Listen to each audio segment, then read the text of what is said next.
Okay. Hello? Yes, there we go. Ladies and gentlemen, we're going to go ahead and get started with our committee. This is the State and Local Subcommittee of House Governmental Affairs. Appreciate everybody's accommodation of our delayed schedule. Things got pushed back a little bit today. So we're going to go ahead and begin, and I'll ask Chairman Jay Collins, if he will, to take us to the Lord in prayer. Thank you, Mr. Chairman. Will you bow your heads?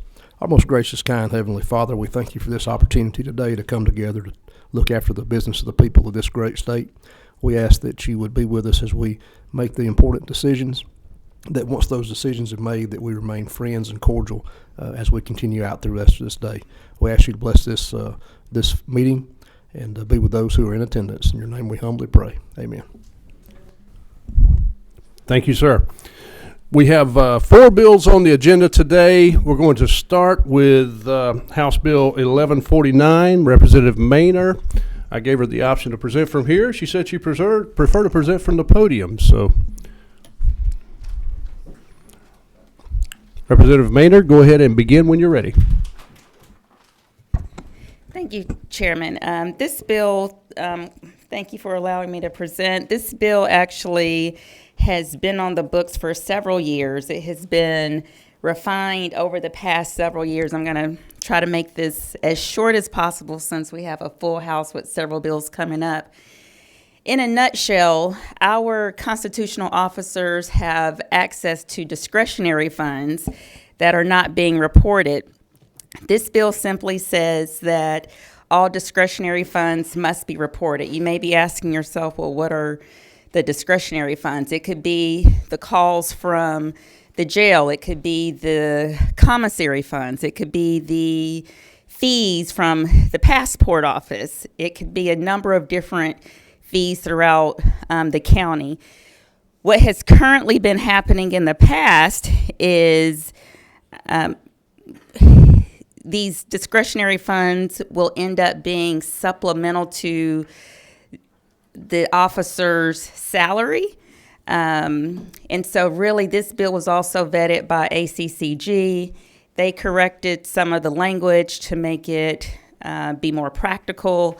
I had some county commissioners look at this bill, and right now the reason we changed the previous version that we had is because even though the bill says that you are required to submit your audit of the discretionary funds, if you do not currently do auditing of discretionary funds, then your thought would be, if you're this constitutional officer, then your thought would be, well, we're not currently doing it, so we don't have an audit to submit, so we're not going to submit it. This bill says you must do an audit and you must submit it to the county. If there are any questions, I'm happy to take some. Okay, thank you, Representative Maynor, and we have a couple of questions. Representative Anulowicz. Thank you. With regards to, because you mentioned the clerks, and that has been definitely an issue in Cobb County where I live, but one of the things that I understand is that those, specifically the passport funds that are collected as discretionary funds, whoever it is, the clerk, whomever it is in whatever county, they actually have to report that income as personal income to the IRS. How does this impact that? Well, right now, if they are reporting the income as personal income, they're reporting that to the IRS, but the state and the county has no idea because they don't have to report that currently. So the counties don't know the amount? The counties do not know the amount. Thank you. Okay, Representative Bernal. Thank you, Mr. Chairman. Who are the local constitutional officers? It could be the probate judges, the sheriffs, the tax commissioners. Who am I missing, Stuart? Sheriffs, clerks. Did I miss anyone? Okay, I got them all. And each of those constitutional officers has access to discretionary funds that the county has no idea what they are. How much is being collected, I should say. Okay. Does that satisfy your question, Representative Brown? I have one more since she said that. So once they report in the audit, their discretionary funds, then what happens? Then that is a great step in the right direction. That is what this bill is trying to do. The county should know how much income or revenue is being generated through discretionary funds, and currently, right now, they do not know. But the county will not have any authority to tell them what to use the money for, right? The county commissioners tell the department how to use revenue, but you're correct. When it comes to these discretionary funds, if they want to use the discretionary funds as personal income, this bill does not change that. This bill is saying we just want to know what the funds are. Okay, thank you. Chairman Collins. Help me out here. I know that they're reporting that to to the county. Is there anywhere that says that's going to be made available to the public? That is not in here. So currently, well, I guess technically, audits are public. The county audits go to the state auditing office, but the discretionary funds are not a part of the current audit. This adds discretionary funds to the current audit. Okay. One more follow-up question, if I may. And this is done because some of these discretionary funds in some of these counties probably make up more than what the base salary is for those constitutional officers. Is that correct? That is correct. For example, some clerks may make almost $500,000 a year when you're adding these discretionary funds on top of their salary. And another follow-up question, if I may, Mr. Chairman. Thank you for your willingness to let me ask another question. And so this is just a transparency piece that we're wanting to put out there. In other words, is that correct? This is a transparency bill, and ACCG is in support of the bill. They would like to know. Okay. Thank you, Mr. Chairman. Thank you. And final question, we'll recognize Chairman Leverett. Thank you, Mr. Chairman. So to Chairman Collins's point, currently these funds are not subject to any audit requirement and are not being disclosed publicly. Is that correct? Your bill would seek to at least make that part of the audit process so that the existence of the funds and the amount of them would be disclosed within the course of the audit, correct? Yes. And the audit is a publicly available document. Yes. Right. And a lot of local governments, in my experience, actually receive a presentation from the auditor to review the audit and ask questions in that public forum of the auditor about different components of the audit. Is that right?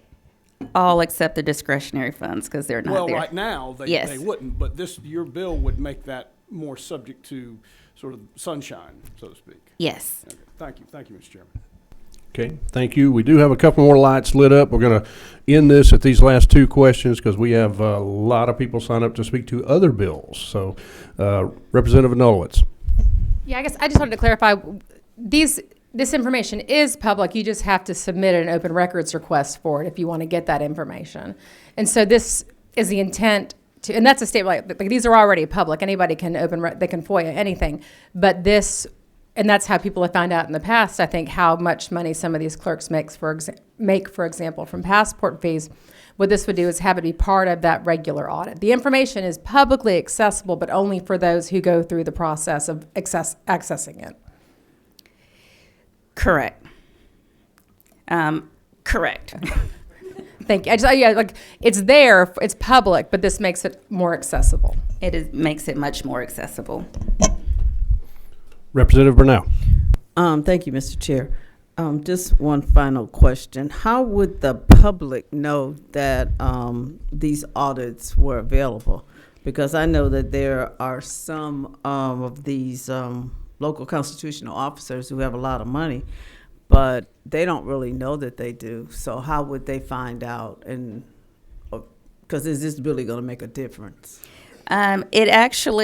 You have a great question, and that is the purpose of the bill. So now, since they will be required to report it in their audit to the county, when, as Representative Anulowicz said, when they present the departmental audit to the county at the county commission meeting, then it makes it much more accessible to the public, so the public then will know what those funds are. Thank you.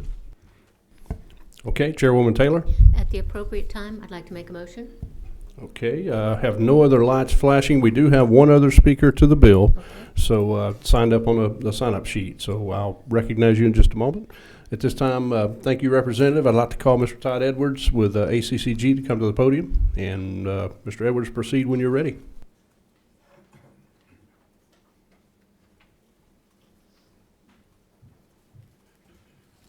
Mr. Chairman, Todd Edwards with ACCG. I'll be very quick. I did speak with Representative Manor today. I had not seen the substitute. Our original concerns were that county commissioners, this is required of them in their audit. If they don't give it to us, we can't include it, then we might face penalties. That's the county governing authority. I trust that's been addressed. If not, I'll continue working with Representative Mayer through the legislative process. Counties set the budget. I want to be clear for constitutional officers. We do not control it once it is set, nor do we have necessary authority over it. But that's just some cleanup language that was in the original bill. I'll take a look at this. I know she's been working hard on it. We're in support of the concept, but should those concerns not be addressed, I will continue to work with the representative throughout the process should this bill advance. Okay, Mr. Edwards, if you don't mind, we have a question, I believe, from Representative Maynor. Thank you, Chair. Not necessarily a question. So Mr. Edwards brought his last concerns to me, and the committee now has the new substitute that includes the language that I talked to Mr. Edwards about. So There is the word cooperation. I see that, and forgive me for looking at that. We'd be happy to work should anything else come up, but we appreciate her bringing the bill forward. And it does address some of the passport fee issues that we've been trying to get transparency on for some time up here, unsuccessfully thus far with the General Assembly, I might add. And those are fees as personal compensation. There's only 3 in government. The other ones, the fees that were mentioned by Representative Maynor, are not spent as personal compensation by the constitutional officers other than the passport fees, vital records fees, and tax commissioner fees for collecting city taxes. I didn't want it to be thought that these were actually being pocketed by the other ones by the county commissioners. Those are the only 3 that we know of. This remains within their office for office purposes. Yes, sir. And one final question, I believe, for the presenter, Chairman Leverett. Thank you, Mr. Chairman. So to touch on an issue that's been discussed, this would sort of mandate disclosure to the counties of the existence and extent of these funds. And to your point, you can't mandate that the constitutional officer do anything with it, but you can take that into consideration for the next budgeting year, I would say. On the first part of that question, I trust the revised language does. On the second part of the questions, that's correct. It stays within their authority. Okay, thank you. And it would be transparency purposes. Yes, sir. Thank you. Okay, thank you, and I appreciate it. No more questions. At this time, I would entertain a motion. I move do pass. We have a motion. Do we have a second? Second. Any discussion? All in favor say aye. Aye. Any opposed? Motion carries. It's going on to full committee, which will meet tomorrow, so this will be, Representative, this will be eligible to be called up in full committee at the chairman's discretion. We have 3 other bills. One of those is a bill I'm carrying, and we're trying to locate the other 2 presenters just to see if they're going to be here to present. If not, then I'll ask my colleague, Chairman Leverett, to take over the microphone. And we may go ahead and do that because I know, is Chairman Smith here? I know he was presenting in another committee as of a few minutes ago. So. Right. Okay. Okay. All right. Well, in that case, what I will do is I will turn the microphone, and you want to just preside from there, sure, Rob? To Chairman Leverett, who will preside over the meeting while I present my bill, or the bill I am carrying, which is House Bill 1253. Chairman Leverett. Thank you, Mr. Chairman. I trust you would like to make a presentation with regard to 1253, and we'll go ahead and let that happen now, and then we can take subsequent testimony. I think you said there's some folks coming, so we'll go ahead and do that now if you want to go ahead and speak to your bill. Okay, sir, and with your agreement, I'll just present from my seat. Absolutely. All right. Committee, I bring to you House Bill 1253. This is a bill that is quite honestly, it's not a bill that I created or drafted. This is what I call a legacy bill. The bill is actually in two parts. The original part of this bill was, or at least the first draft of it, was drafted by someone I never had the pleasure to serve with. However, my colleagues who have and the people I've spoken with have spoken very highly of our former Rules Chairman, former Ways and Means Chairman, and former outstanding attorney from South Georgia who really loved rural Georgia, Chairman Jay Powell. This bill was drafted at the time when he was co-chair of our Rural Development Council, and was currently asked for by the current co-chairs and vice chair of the Rural Development Council. However, we've gone through and worked some of the original language to make it a little more amenable to current situations and to everyone that's involved.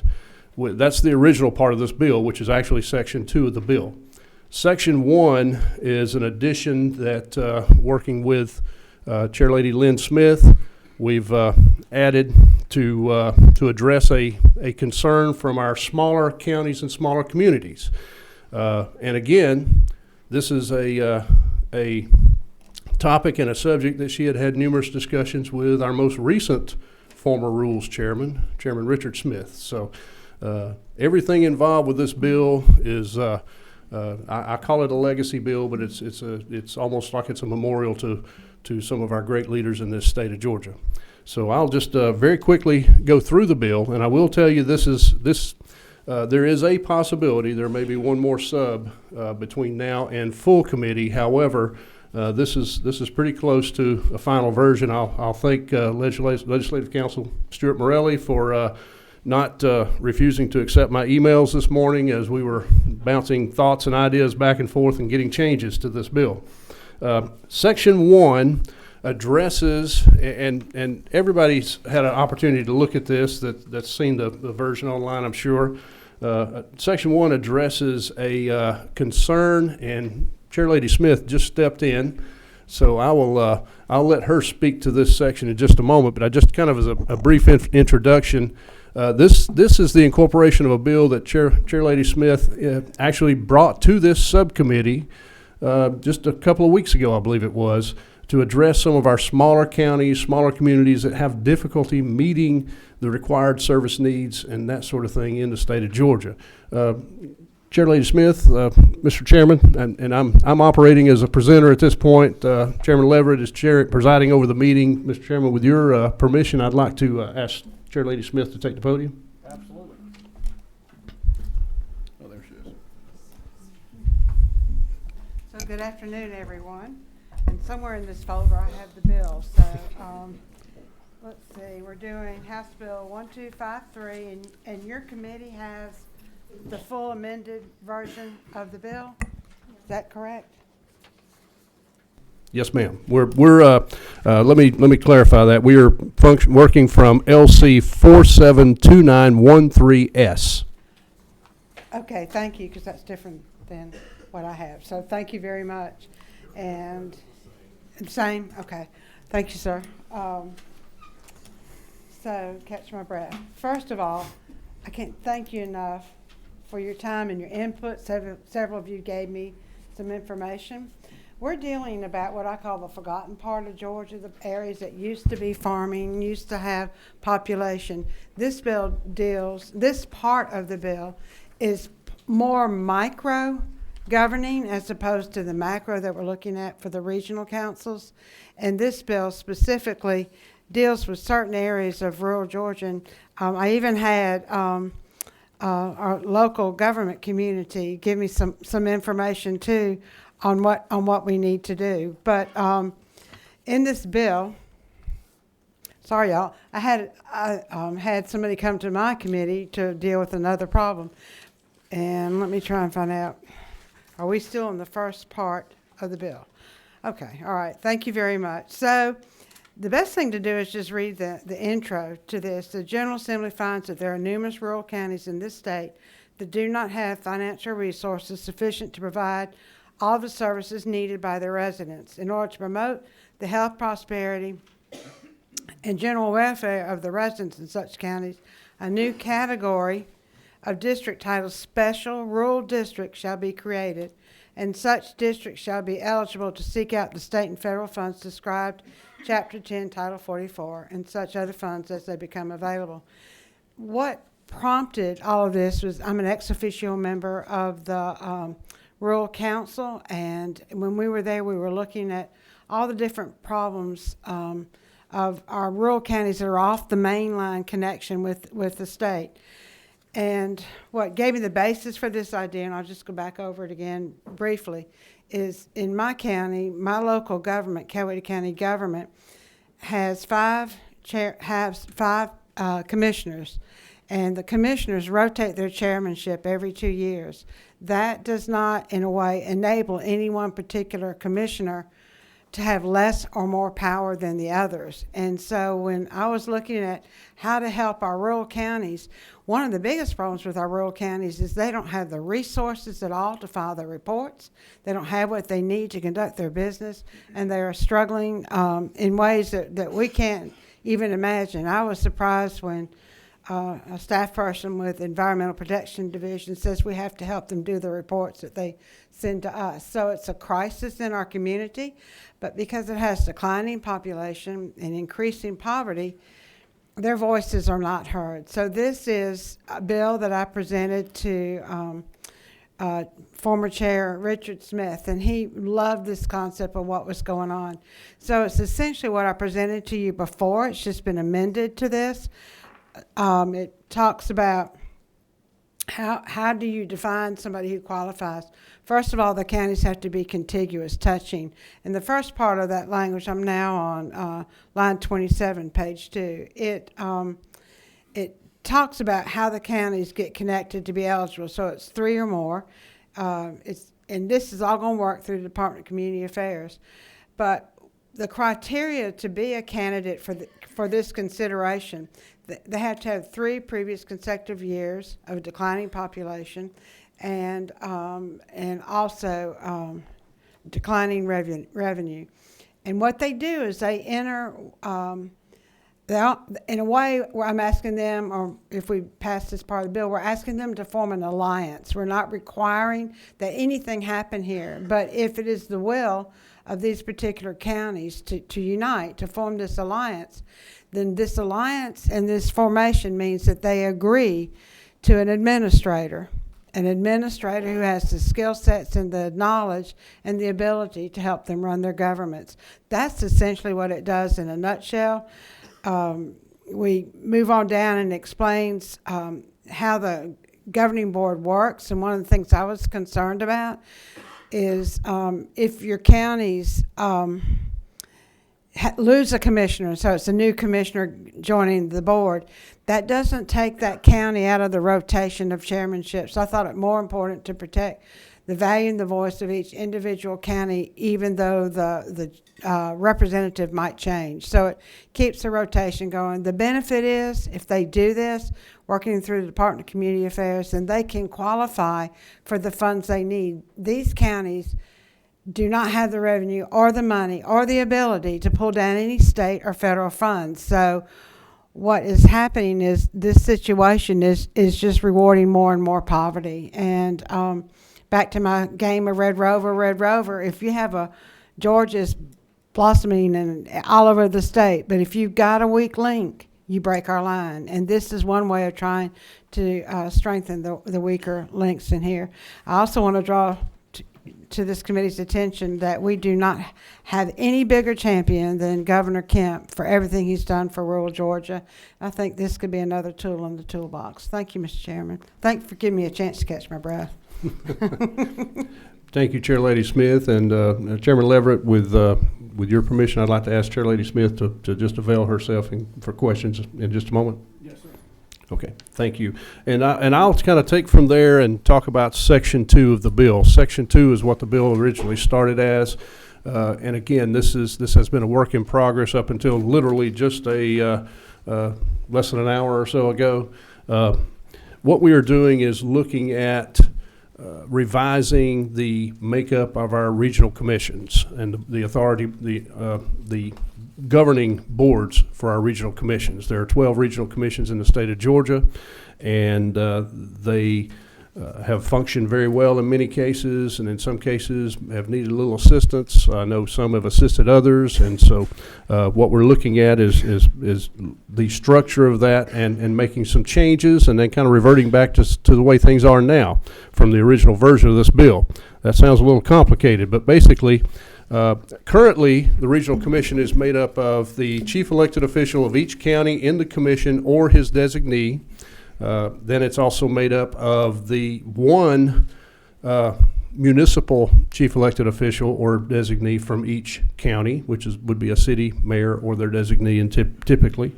It's made up of 3 non-elected officials that are appointed by the governor, one of those being the chair of a board of education in the commission. Then there's also an appointment by the Speaker of the House and an appointment by the Lieutenant Governor for each of the commissions. Where we're getting to with this bill and where we've gotten to at this point, we really haven't changed a lot as far as the chief elected official of the county, which will be the county commissioner. We've pretty much gone back to the original language with that. In some cases, the original bill said that the chair of the county commission shall serve and did not give any other options. There are counties like my own where the chair is elected from the body of the commission by the commission itself and elected every year. So those in some counties work on a rotational basis. So that could be an annual turnover in some of those positions, and you lose some institutional knowledge, you lose some ability to kind of function as you would normally want to. So we've made that change kind of back to the original language. As far as how the municipal appointee is made, we've gone to a system working with our friends at GMA and taking some suggestions they've had. We've gone to a system that would allow them to caucus the chief elected municipal officials in the commission every fall to elect amongst themselves the representatives, one representative to correspond to each county in the commission to serve on the commission for that 2-year term. So that is a change from the current law and the current way that's done.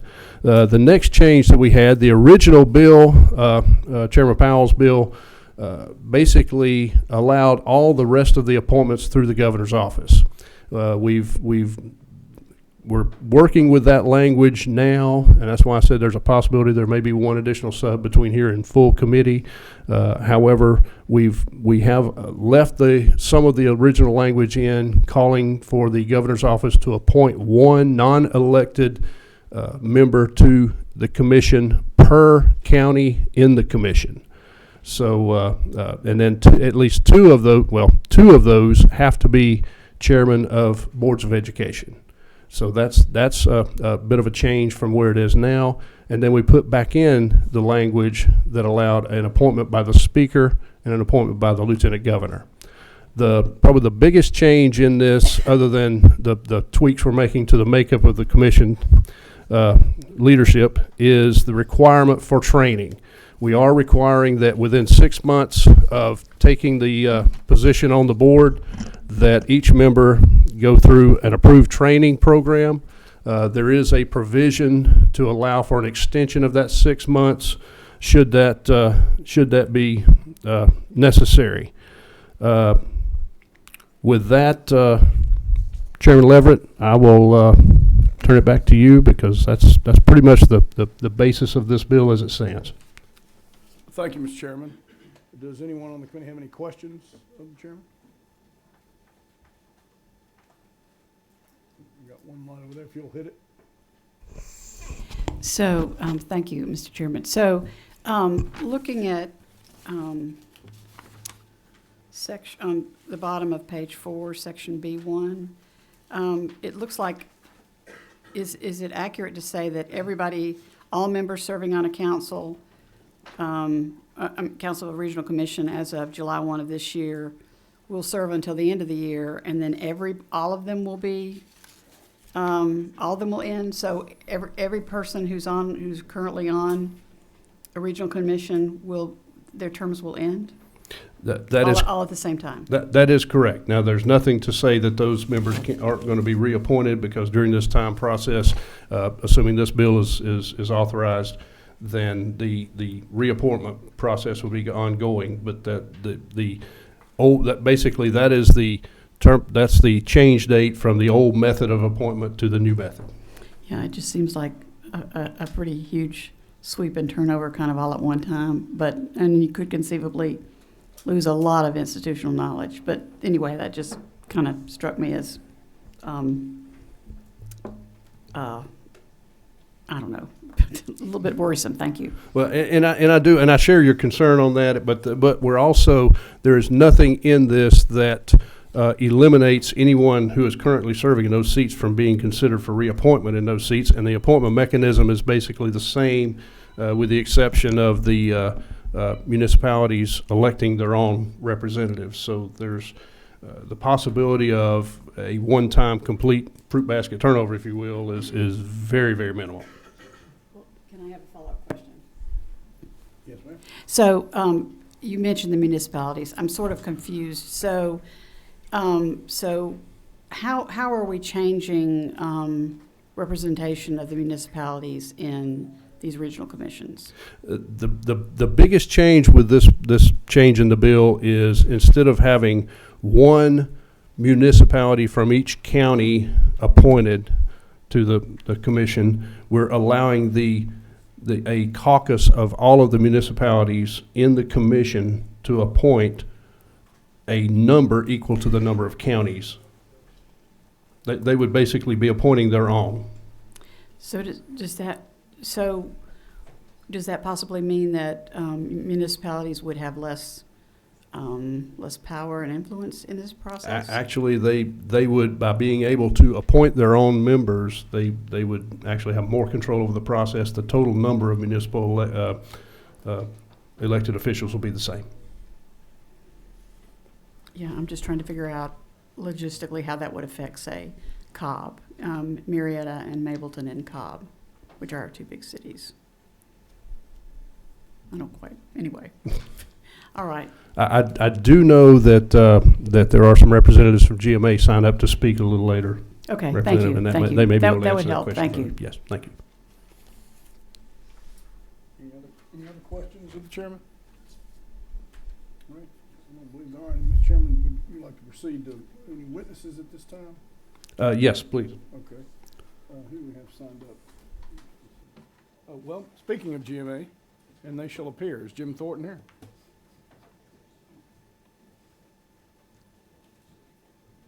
And Jim, I did not mean to refer to you as the devil by that. No, thank you. No offense taken, Mr. Chairman. Right.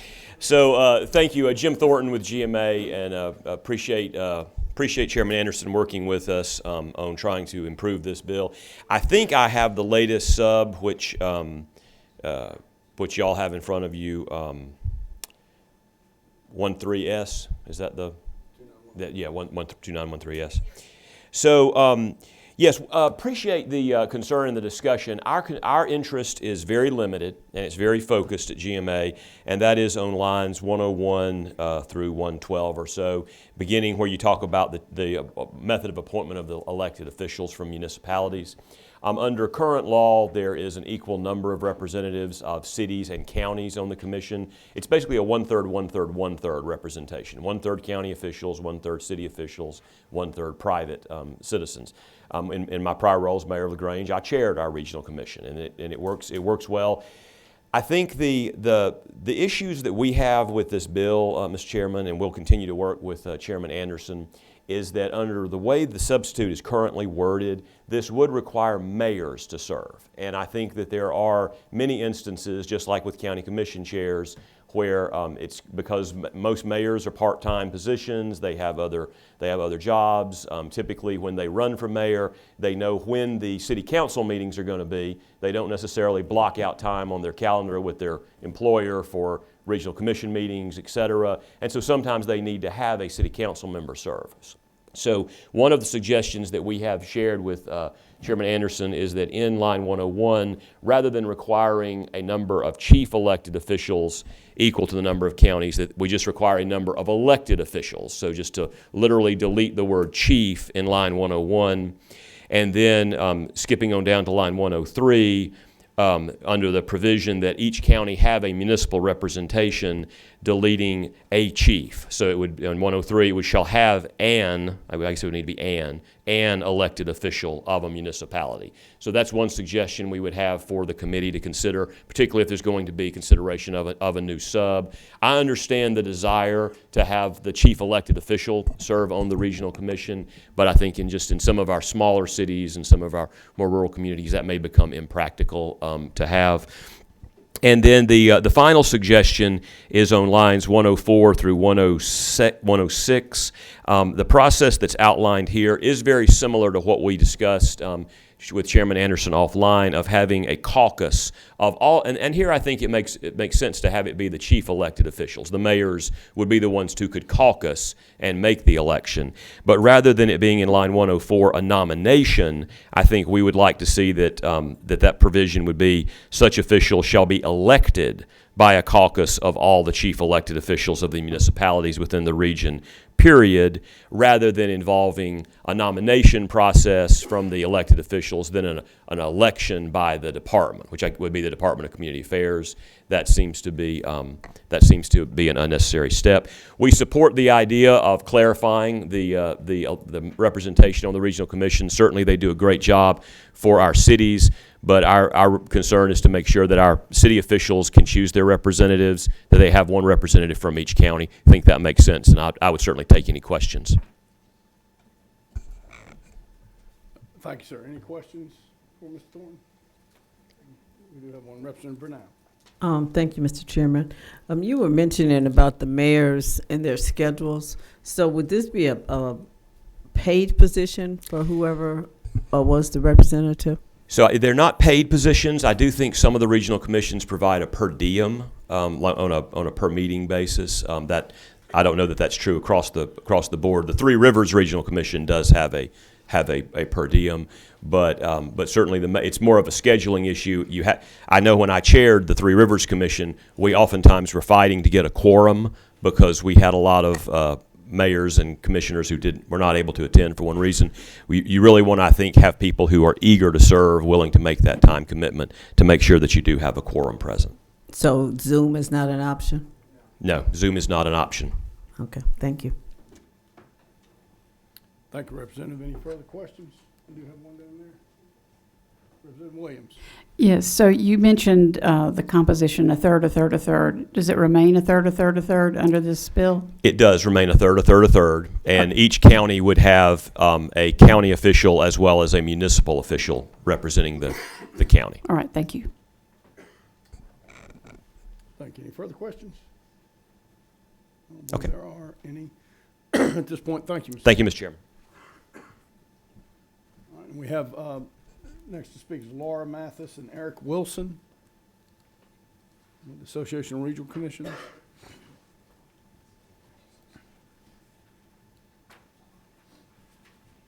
Is this going to be a 2-for-1 situation here? It is. Okay. Good afternoon. Thank you, Chairman. I'm Laura Mathis. I currently serve as the president of the Georgia Association of Regional Commissions. I'm Eric Wilson. I'm the mayor of the city of Forsyth, and I serve as the chairman of the Georgia Association of Regional Commissions. Thank you for having us today. Thank y'all for being here. Wanted to just take a few minutes. We have shared some concerns from the State Association regarding Section 2 of the Substitute Bill 2913S. One concern is regarding how quickly this change would occur. In some cases, you have officers that have just been elected and taken office in January, and this would have them where they were scheduled to serve a 2-year term and have been groomed to serve in a leadership capacity. There's no guarantee that they would be reappointed to the council. And natural turnover happens on a regional commission council through election processes and through appointments of our non-public members. But it just seems like the time frame for implementation is a bit too speedy in order to maintain continuity of operations. We applaud the fact that there's been a change to allow on the county side a county commission chair or their designee. In our region, we do have some rotating chairs, and in most cases, counties allow that same member to serve for all 4 years of their term in office, but that's not always the case. We also realized that there was no provision in the legislation to make sure that consolidated or unified governments have the same representation on the Regional Commission Council as a local government that has multiple cities and a county. Under the current provision of a third, that last third, so 1/3 county officials, 1/3 municipal officials, and 1/3 non-public, those non-public members today are appointed by the city and the county. Under the proposed legislation, I believe that appointment of the non-public member goes to the governor. And in reference to the municipal members, the mayor had some concerns that we wanted to make sure and express. Yeah, so I think Jim hit most of our concerns, but I do have some additional concerns to those expressed by Jim. One is we're concerned about the regional caucus. Right now, the municipal representative is selected from within the county. So a county caucus of municipal chief elected officials chooses which one will serve to represent that county.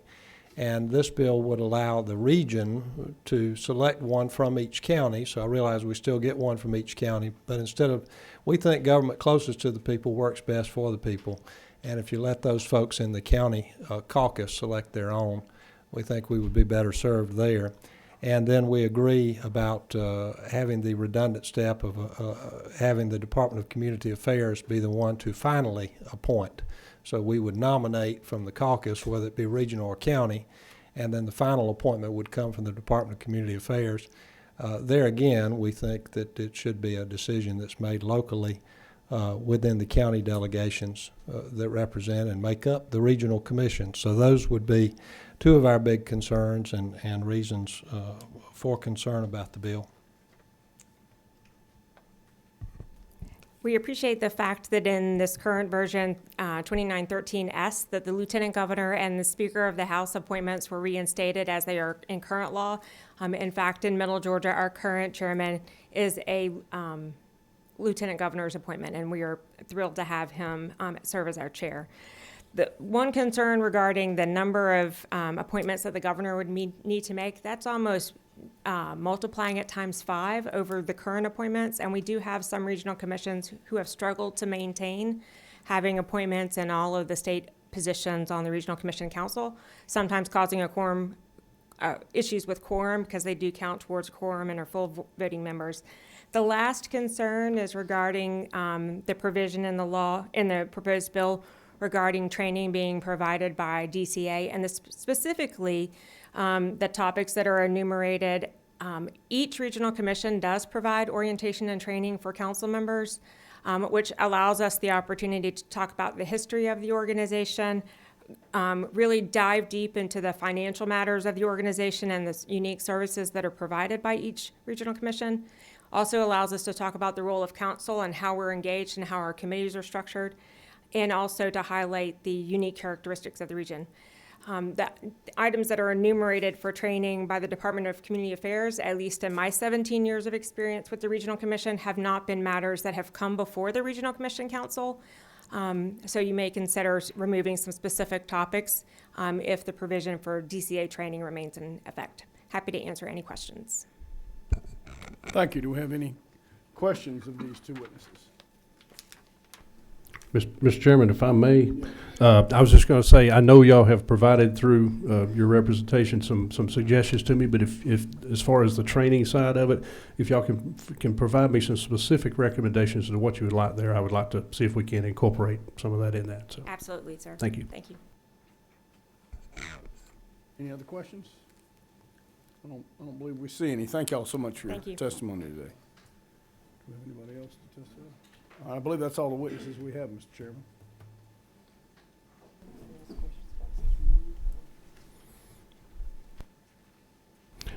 Yeah, Chairman Levitt, if we may open up to any questions that may be on the part of the committee or related to the Section 1 that Lynn Smith, Chairman Lady Smith's section. Okay, sure.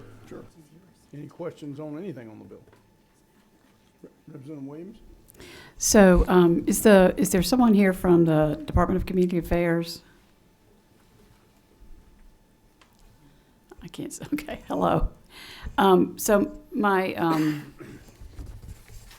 question is, what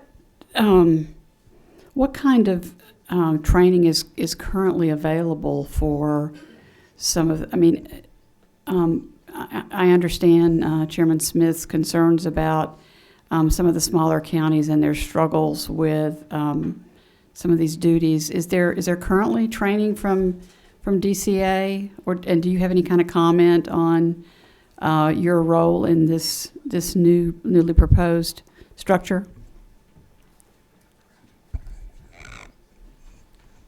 I think the chair will now subpoena Representative DCA to testify. Thank you for the subpoena, I guess. Which section specifically would you be referring to, Section 1 or Section 2? And would you also just state your name? We know who you sorry. are, but if you just for our at-home audience viewing. Sure. Rusty Haygood with the Department of Community Affairs. Section 1. In Section 1, currently DCA does not provide training associated with any of the topics there. We do provide technical assistance in a number of different areas to communities all around the state. Everything from grant writing to historic preservation to planning to downtown development, you name it. But specific to this bill, there would not be. So my question is, help me if I'm getting it wrong, Chairman Smith, but I think Chairman Smith is looking for more hands-on help from DCA with some of the executive tasks that these smaller counties have. Is that something that you're not doing right now? I mean, I'm not really familiar with what DCA is doing currently to assist a struggling smaller rural county. I mean, what's available if they are struggling and are having the kind of concerns that Chairman Smith has brought before us. Specifically at this point in time, we are responding to those inquiries and those requests. Many times those are going to be where the needs of the community are intersecting the specific programs that DCA does have that we do offer. And those could be many and varied, but DCA does not have expertise in budgeting that we can come in and provide assistance with. We don't have expertise in legal matters that we could come in and assist. It's really, for instance, if you have a municipality that has a downtown issue that could have our Office of Downtown Development come in and provide assistance, that's where we would be interfacing with the communities. They reach out to one of our 12 regional representatives on a regular basis, and that's the liaison between the community and all the resources at our central office. So does DCA have a position on Section 1 of this bill? Our only position would be if there are additional tasks and responsibilities that the legislature is asking of us, we would request funding to undertake whatever those are with specific ideas about what the legislature thinks are needed. Do we have a question, Representative Burnett? Thank you, Mr. Chairman. I just had one question. I know that we're talking about cities, but I know a friend of mine lives in a county that will be considered, I guess, a small county, and they call, instead of the city, they call them commissioners. So would they qualify for this program? I guess, Chairman Smith.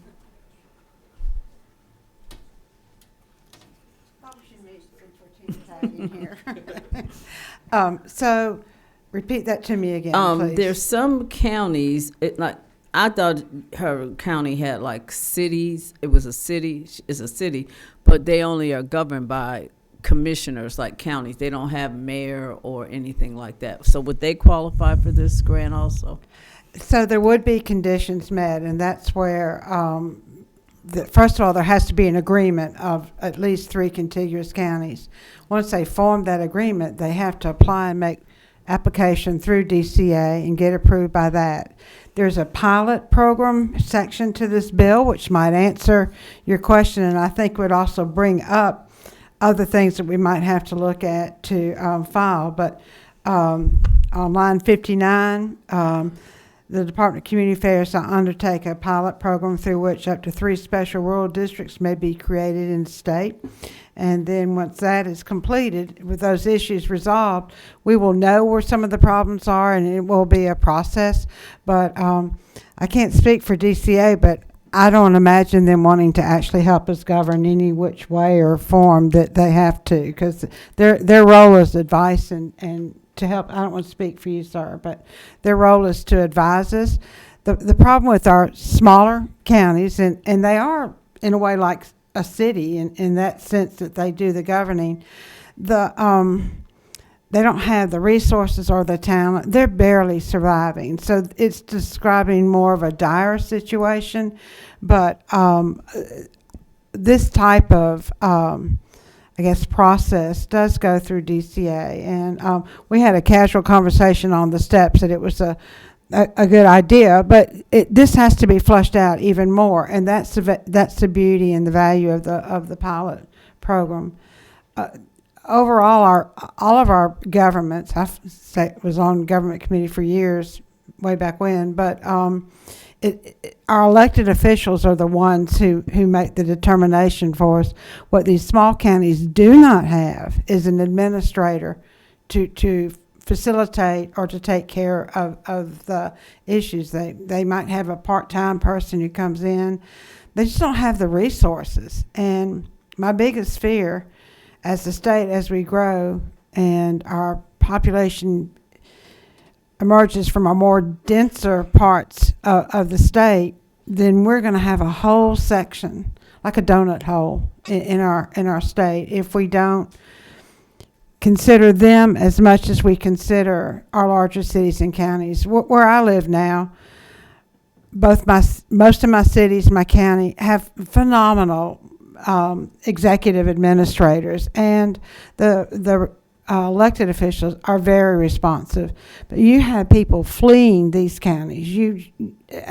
Other state agencies are having to help them fill out some of the reports. It's something we don't see in the world in which we live, but I have witnessed it a lot traveling with the Rural Council and seeing that firsthand.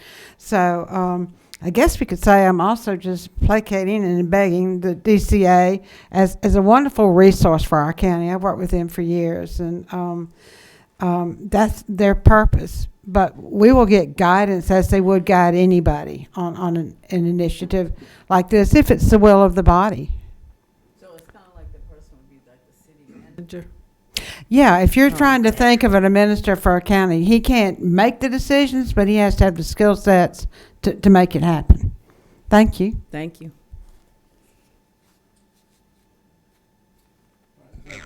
Any further questions? I don't believe I see any over there, Mr. Chairman. So what is the chair desired of hearing only today? Okay.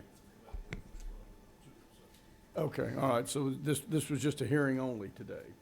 So, Mr. Chairman, I think I'll turn the meeting back over to you. Thank you, Chairman Leverett. And committee, thank you for the good questions and those who presented and discussed today. We're going to move on to the next item on the agenda. Oh, sorry.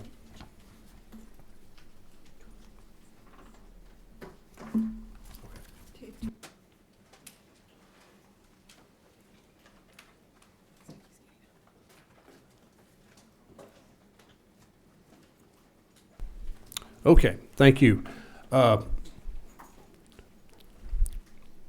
All right, I've been asked to actually move up House Bill 1266, Representative Washburn.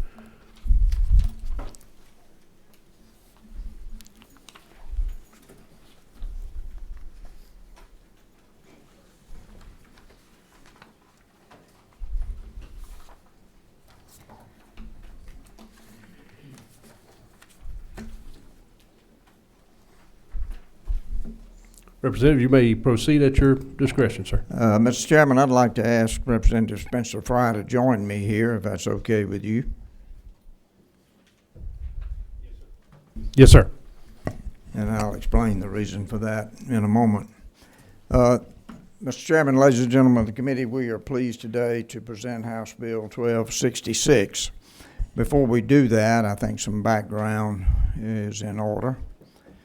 As you know, I think we all agree that we have a shortage of housing in our state, especially a shortage of what we would call entry-level housing. I'm a deep believer that the path to financial stability and the building of any kind of wealth for our working families in Georgia generally involves home ownership, and we all know how that works. We all have to pay for shelter, and so if you're fortunate enough to buy a home, the process of the appreciation and value of that home and the paying down of the debt on it creates equity, which for most Georgia families is an important piece of that financial stability. We do have a shortage. We have worked to try to address that, to create more housing. And so as of the end of last year, with what we had tried not being successful, there was a working group formed that I was not part of. I applauded their efforts. It was the Georgia Municipal Association, the Georgia Chamber of Commerce, the Georgia Home Builders Association, the Georgia Association of Realtors, Habitat for Humanity, and I believe the Association of County Commissioners of Georgia was involved in the work that was done. They worked for the whole year, and I believe I'm correct. They had 4 meetings at different areas of the state, and they involved their working group. They invited people in, and they did a lot of good work. My good friend Representative Spencer Fry had an idea, and he took it to them, and that was the forming of this bill, which is the Choice Act. Spencer Fry is my good friend, and he's my strong ally in this belief that we need to do something to make housing, entry-level housing in particular, more affordable in Georgia. And so that is why I've asked Spencer to join me here. He is the expert on this bill. He did most of the work, and I give him the credit for doing that work. I am honored to have been asked to carry the bill. So simply stated, I'm going to give you some very broad strokes about the bill. What it does is create incentives for our local governments and some different tiers, and I will let Spencer speak to the bill. But it gives incentives. It doesn't force anybody to do anything. It gives them incentives to do that. Now, we all know, those of us that are in this business, and by the way, I don't build any houses anymore. I used to. I grew up building houses, and me and my brother built a few houses just maybe 15 years ago. But I don't have a checkbook in this fight. I'm not out to build any houses. So my interest is what I deeply believe is good for our state. This bill creates incentives. It doesn't force anybody to do anything. And they can choose different tiers and different participation, and we believe it incentivizes our local governments to make some changes that will help us with affordability. There are 2 primary things that will increase affordability. One is density. We need to build more houses on less land, and the secret to that is infrastructure with water and sewer. And if we'll just let the free market work and provide the smaller lots for folks to build on, then they will probably do that and the cost will be less. We should certainly point out no one is suggesting that a private developer couldn't have larger lots in a development if he wants to. But one of the secrets to reducing housing costs is increasing the density. The other is to have smaller square footages in construction. So those things are in this bill, the Choice Act. And I'd like to invite my good friend Spencer Fry up to make any comments he'd like to make about it before we take any questions. Yes, sir. Representative Fry. Thank you, Mr. Chair. Thank you, Representative Washburn. Don't let him fool you. He's been working on this a whole bunch. You know, we definitely are in a housing crisis. It hadn't stopped. Housing prices from 2020 to 24 have gone up about 35%. If you look at the starter home price in the state of Georgia, it's $350,000. If you take an 80-20 mortgage, you're going to be asked to put up $70,000 to cover that 80-20 mortgage, and then you're going to have $280,000 left over, which means you got to make, at today's rates, about 1%, which is going to be $2,800 to cover your mortgage and your taxes and insurance, which means that you got to make at least $9,000 a month in order not to be housing stressed at $2,800 a month. And there's not but maybe 15% of the population that's at that income level in this state. I come to you as a licensed contractor for the past, I don't even know how long, when the legislature made us get licenses, and been building for about 25 years. And I work for an organization whose main goal is to create simple, decent housing for folks through home ownership. And I've seen the way the home ownership can impact people's lives. But even more than that, I've seen the way that their lives can be impacted when they don't pay all of their money towards rent or a mortgage. And over in Athens, what we figured up is we free up about $800 a month in income for our families that we do business with. And that's based on market-based rents and their current rents that they're paying before they enter in the program. And I haven't studied this, but I will guarantee you that that $800 is spent within 5 miles of that front door on health care, on student needs. One thing that we found out when we did a statewide study is the educational factors of other adults in the house are also expanded, and that was out of the blue. So what we wanted to do is, understanding that the municipalities and the counties have a great task. They're closer to the voters than we are. They hear more from the voters than anybody, and not wanting to create any sort of preemption requirement, because Georgia is a diverse state. It's not a one-size-fits-all situation. And we want to give everybody the opportunity to do the right thing for the people in their communities. And this is a market-based solution. The only way we're going to get ourselves out of this is if we put more units in the market. And putting more units in the market will potentially stabilize, or eventually, if we can do it quick enough, lower the price of housing. And it's going to make a big difference in the people's lives in this state. This is one of the things that I've seen that we can do to make a big change in some folks' lives that we don't even know. Now, I can go through the bill line by line. I think a lot of y'all are familiar with it. But essentially came up with the idea from Montana, had to redo, they had to actually enable their zoning codes in the whole state. And so through this, they decided to create a menu of options for people to choose from. And now we took that menu, expanded it, 2.5 decades of different code issues that we've encountered. And I'm not talking about quality code. I'm talking about house size, footprints of the house. I would never live in a 400 square foot house, but some people want to. But in Athens-Clarke County, I know you can't build lower than 600. Why is that? Well, that's a random number that they came up with apartment complexes when they were building apartment complexes back in the day. It's not really based on any sort of science. It's not based on anything except for a person's individual idea of what they might like to live in. Also, lot sizes. You know, and I can only speak to my area that I serve. We're looking at 5,000 square foot minimums on a lot. But a 2,500 square foot lot could hold a 400 square foot house, and you could get two 2,500s out of one 5,000.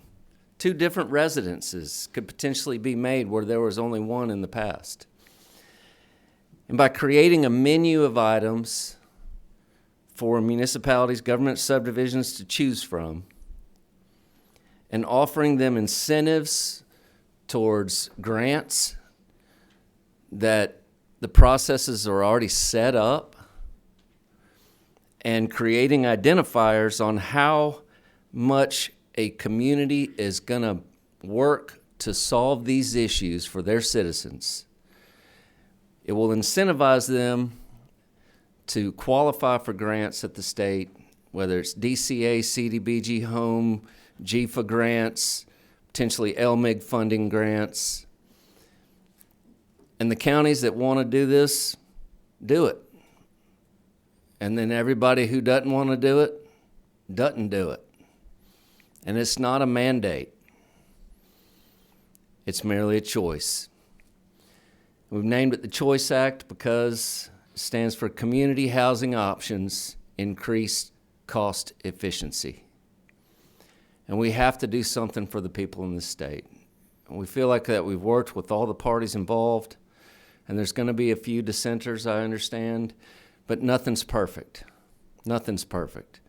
And we can't throw the baby out with the bathwater. You know, bad water.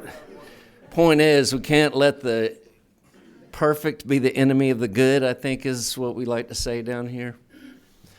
And this isn't by any means a magic bullet. This isn't going to magically solve the problem. But for the next 2 years, every governmental subdivision in this state and every elected official in this state will be discussing housing and zoning, which I think will give us an incredible opportunity to ease some of the financial pressures off the citizens in this state. I'll stand for any questions. Okay, are there any questions on the part of the committee for Representative Fry? Okay, we have one. Chairwoman Taylor. Thank you, Mr. Chairman. I see a lot of good things in this bill, but I do have some concerns. You have a minimum size of 1,200 square feet. I think it's line 192. And then down further on this page, it talks about being able to build a duplex in the same lot. So you could have in a residential neighborhood and somebody next door could build duplexes. Is that part of what this bill is doing? Well, that is one of the choices that a local municipality could choose. It's not a mandate. Okay, it would be up to the local zoning to still say yes or no to Yes, ma'am. Okay. And if the local folks wanted their mayor and commission to allow for duplexes to be built in a single-family zoning category, that would be a local decision. Okay, if you have an existing home and there happens to be a lot next door, all the other houses are residential, single, they could say, okay, now anybody can build a duplex wherever they want, or would they have to accept the zoning for that particular neighborhood? The same thing you talk about cottages, I assume Yes, that's going to ma'am. be small mini houses, a cottage and a cottage courtyard? So one of the things is that this is a list of they've been changed a couple times, so I think it's about 40 things. Mm-hmm. And they only have to choose 10, and they don't have to choose the other 30. And so depending on which ones they would like to choose and whichever ones would fit their community is what we would encourage them to do. So what Fulton County picks is going to be different from Brunswick, is going to be different from Rome, depending on how the folks feel in that area and the rapport and that they have with their elected officials that are going to be making these decisions. And it would apply then to the whole community, whatever the county or the city chooses? Yes, ma'am, because that's where we wanted to maintain their authority, because that's the municipalities, the counties and the cities' authority is the zoning. So we don't want to tell anybody how they have to run their county. But we do need to say, hey, we all need to be talking about this in a way that we can make some positive changes. Thank you. Okay, Chairman LaHood. Thank you, and I appreciate the intent of the bill to make housing more accessible to people who are seeking that home ownership status. And so if I understand right, the bill creates basically three options for local government to become designated as one of these three options. And it looks like workforce housing ready is one of them, and maybe the lower on the three tiers, the easiest to meet the requirement. The next is workforce housing ready expert, and then the third, workforce and home ownership leader. And am I right that out of the 40 or so criteria that you're giving them to choose from, they, depending on how many they agree to adopt into their policies, would determine which of these statuses they get? Yes, sir, that's correct. And the I guess the workforce and home ownership leader status is the highest one, and the way I'm reading it. And what are the benefits of that? Can you just explain the benefit of them adopting these criteria? So what do they get from DCA if they do this? Because I want to make it clear, I don't see any mandates for any local government here. These are optional. That's right. That's right. So it's an optional bill. Basically, if you get to the 10, the lowest certification, you can apply for any grants you feel like applying for around the state. With DCA would be home, which is a housing type of grant from the federal. It's federal pass-through. CDBG money, that's federal pass-through. Going up to the next level, you choose 15 policies. You get a little more incentives. You get preference over anyone who only has 10 policies if you're facing the grant competition directly with them. And you would also get preferential, I say points, but we're just saying it's preference to GFA, which would be some solar grants, some infrastructure grants, and then the highest tier would allow you preference over any other city municipalities that had the same grant level as you or lower, but then you would potentially not have to match your LMIG money, meaning that it's a really major incentive for communities to really focus on their housing, and it gives them something to work for. So if I can ask another question, who would designate the local government as achieving this status? Would DCA kind of crown them as one of these tiers? That's a great question. So I've really tried to make this a revenue neutral situation without having to staff DCA any extra, without having to put any extra work on the counties except for looking at their local zoning ordinances. And so, normally we don't try to tell the departments how to implement a plan. My suggestion is that every county attorney, every city attorney would send in an affidavit to DCA saying that they did 1, 3, 5, 7, 9, 11, whatever they did. And then that affidavit by that county attorney, I would imagine is going to be pretty tight. I don't think they're going to try to fool anybody when they do an affidavit. And it would be policed through the Home Builders Association, the real estate agents, because I just got through being past president of the Athens area home builders, and I've heard about this stuff since I was a member 20 years ago. And then the president, you hear a lot about it. We hear about it all over the state. And so I think it would be a self-reporting and a self-policing way to implement this, where we're not trying to cost anybody any money. And if it doesn't work, we can come back and enforce it. But I have faith that our communities are going to really take this seriously and do a good job of it. Thank you. Okay, and I'm going to grant a little bit of chair privilege here and allow someone who is up here on our next subcommittee, Representative Roberts, to ask a question. Thank you, Mr. Chair. So, and I haven't studied this in detail. I'm trying to digest it all, but you know I love any ideas where we can increase our housing supply. My question is, if a county decides that they want to go for the 15 one, are they changing their zoning code to allow for those before they go and apply for these grants? After? Like, what is the timeline there? So what I've tried to do is put in a 2-year implementation period. So everybody's got 2 years. All 2 right? years from the time they apply for the grants? Well, from when we start the bill, right? So when the bill is enacted, if it gets passed and signed by the governor, we got 2 years, the shot clock starts to tick. You can apply for 1 million grants before that, nothing changes. After 2 years, we figured we'd give people enough time to really digest this and work on it.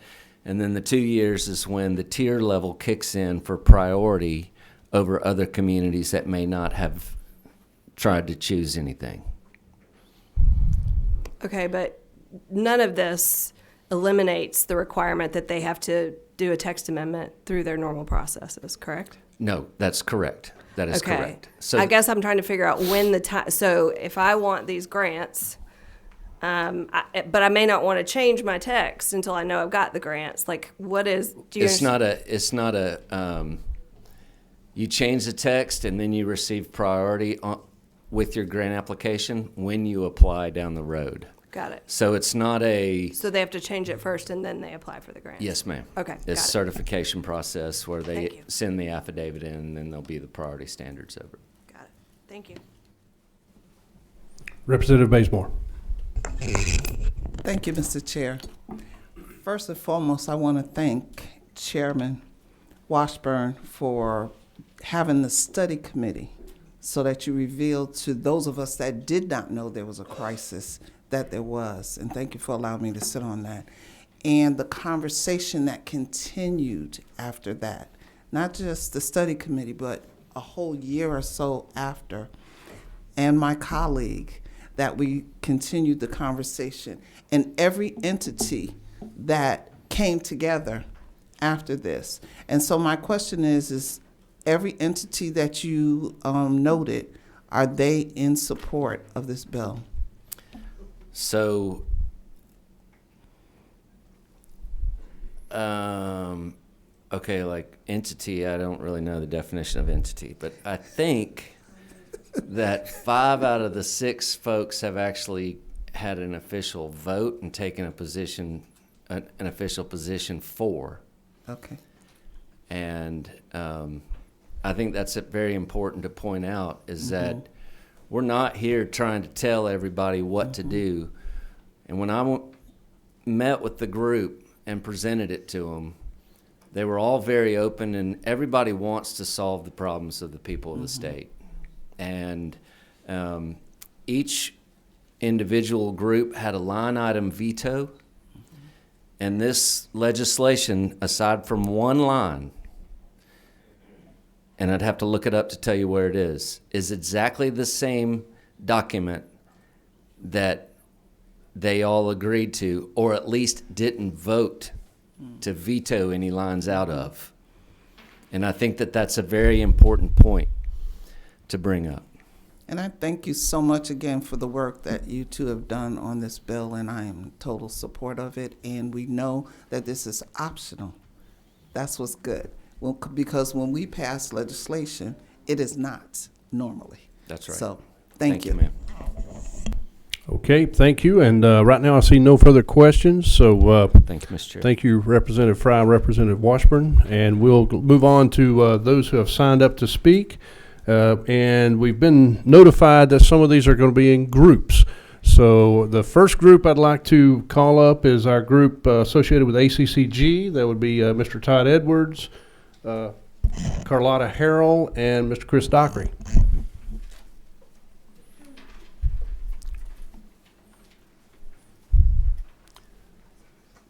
And we will let y'all proceed as as you deem necessary. Thank you, Mr. Chairman, members of the committee. Again, I'm Todd Edwards with ACCG. We too, as a group, as an association, and as members of the aforementioned task force, have worked long and diligently on the housing issues facing Georgia. We did participate in those 5 meetings over a summer period. There were several proposals put forward. We had a list of best practices that ACCG did vote, our policy council, in support of, which has many other provisions that are not in front of you today. The Choice Act has been presented to our council, policy council, on a few occasions. We have not yet taken a vote. However, we have had some spirited discussion. You'll hear some of it from 2 of our policy councils in just one moment. I guess I'll just go ahead and pass it over to y'all. Do y'all have a preference on which? So first is Chairman Chris Dockery from Lumpkin County. He served on our housing task force in 2023, has been very involved, and is a current member of ACCG's policy council. Thank you, Mr. Chairman. Mr. Chairman, members of the committee, thank you for taking time to hear from us, and I want to voice a couple of concerns. Again, I'm Chris Dockery. I'm the chairman of the Board of Commissioners in Lumpkin County, and I too am a licensed contractor. I have been for 28 years in North Georgia. Every county in the state of Georgia is vastly different, all 159 counties. And it's not one size fits all. The topography is different. The demographics are different. The desires of the people who live in those communities are certainly different. In Lumpkin County, we don't have a Rivian. We don't have a Kia, a Caterpillar, or a Hyundai. We just don't have those things. The topography would not allow those things in our community. But what we do have is a rich history of gold. The state capital here, that gold come from Lumpkin County, and we're certainly proud of that. We have a lot of people that visit our community because of our history. And we also have a strong agritourism business, which requires a lot of rural land. People also come to the mountains to enjoy our national forest, our creeks, our waterfalls. So Lumpkin County is vastly different than a lot of counties in Georgia. The representative he made note that the housing market was up 25%. I can certainly attest to that when I see prices today. But I would also say that other commodities are up extremely high. If you look at the Consumer Price Index, you'll see that everything is up. And I'm concerned that the incentives might not have the desired effect, given the fact that everything is up due to inflation. Again, we mentioned that Georgia is a very diverse state. I think that was the representative's words, that it was very diverse and that all the counties are different. When I read through the Choice Act, there were some things that I thought were good and that could add benefit. Things like streamlined permitting, accessory dwellings, and then just allowing the building materials that are in the International Residential Code to be used instead of local amendments to those things. As a builder, those are things that I think are very beneficial. But I think there are some bad things. We recently went back and did some studies and revisions on our land use regulations, and overwhelmingly, my constituents, and probably some of your constituents as well, said, we don't want this high-density housing. We don't want this in our community. It's not, we want setbacks. We want you to make our setbacks greater, not less or zero, so it doesn't fit every community. You say that it's not mandated, that these are optional, but I would say that if you don't, then you're at an extreme disadvantage as a community to receive any funding from the state of Georgia. We mentioned DCA funding. We used a CDBG grant to improve our senior center. So you're telling me that if I don't accept high-density housing, that I might not be eligible, or that I would certainly be way down the list as it relates to any CDBG funding. LMIG. Our voters understand the importance of sales tax. We understand the importance of our tourism-based economy. That's the reason we enacted a T-SPLOST. That's the reason we enacted a SPLOST, because we understand the importance of those sales tax dollars. So we use our T-SPLOST money to help leverage more local maintenance and improvement grants from the Department of Transportation. And you're telling me that if we don't adopt these policies, one of these tiers, that we're not going to be considered favorably as it relates to maintaining our roads that not only our citizens use, but is vital to our economy, which is based on tourism, agritourism. So I think you also have to look at the GFA. You know, we mentioned the Georgia Environmental Finance Authority and preferential treatment to those communities who did adopt regulations that promote high-density housing. We need GFA in our community. We're currently using a GFA loan to expand our sewer infrastructure for economic development along for the 400 corridor, which is our primary area for commercial and retail growth. So those are still important to us, even though we don't want that high-density housing. So as you look at this legislation, I would just urge you to look at it from the point that you say that it's not mandatory. But if we're going to keep pace with other communities as it relates to state funding, then it is mandatory. Or we're going to be left behind, and we're not going to be considered for that additional funding from state agencies. So again, thank you for the opportunity to testify before you, and I'll certainly be available if anybody has any questions.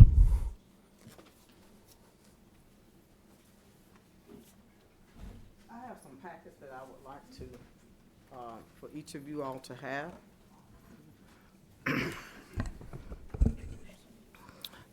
So good afternoon. My name is Carlotta Harrell, and I am the chairwoman of the Henry County Board of Commissioners. While I appreciate the intent of this legislation, the Choice Act has the potential to significantly hurt citizens of Georgia. To be clear, Henry County currently meets many of the planning and zoning policies required for the preferred designation. That said, I am not in support of any legislation that hinders any county's ability to apply for and receive grant funding. These so-called incentives will cripple county governments. Density does not create housing affordability. There is no evidence of this to be true. We've built over 3,000 multifamily units in the last 2 years, and the rent start at $1,700 a month. Governments without the capacity to implement and enforce these requirements are often the ones that need it the most, especially our rural and small communities.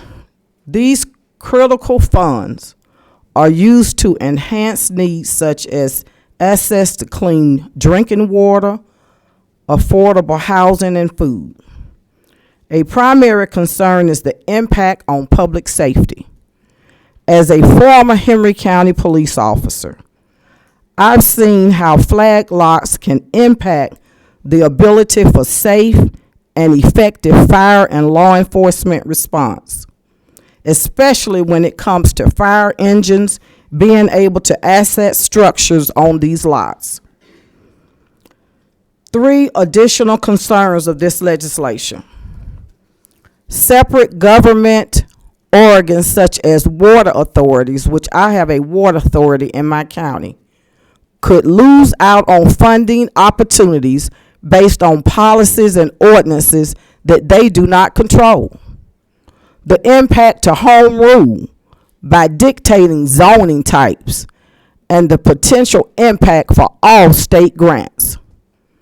Specific organizational impacts include pressure to issue permits simply to meet a deadline, unrestricted occupancy of single-family homes, which has both public safety and public health implications, and finally, it can cause major issues regarding public notice and procedural requirements related of OCGA 36-66-48 by allowing duplexes, townhomes, or multifamily structures in existing single-family zones.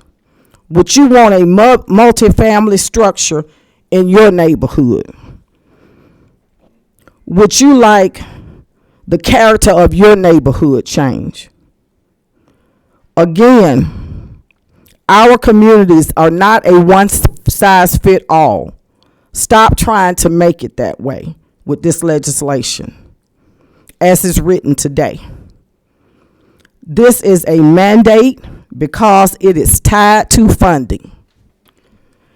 And for the Home Builders Association to be the one that oversee it, that's a for-profit entity. And that should not be the case. Thank you. Thank you, Mr. Chairman. I'll close out. Appreciate both of y'all coming up today and taking y'all's time to listen to it. We know it's not a mandate up front. It is optional for local governments, but as you see it, they feel that they're going to be unfairly disadvantaged by not getting the preferential treatment. A lot of the county folks live in dense areas. They like it. If they didn't do it, or less dense areas, excuse me, if they didn't do it, they'd be voted out of office. And what we've learned also in recent years is when counties do in the metro area try to attempt more density, more multi-family housing, they also have to consider the feelings of those neighborhoods and whether or not a new city may or may not be created by those within their communities that do not like the density that they voted on. And that's also a constant influence on county decisions and what we hear on our board back at ACCG. So it's kind of you're between a rock and a hard place. Do you do density, face that the polls are a new city, or do you not, and keep everyone happy in that particular area? So appreciate y'all taking the time to listen to the county's comments, and we'll be happy to answer any questions. Okay, do we have any questions on the part of the committee? Seeing none, thank you all. Safe travels.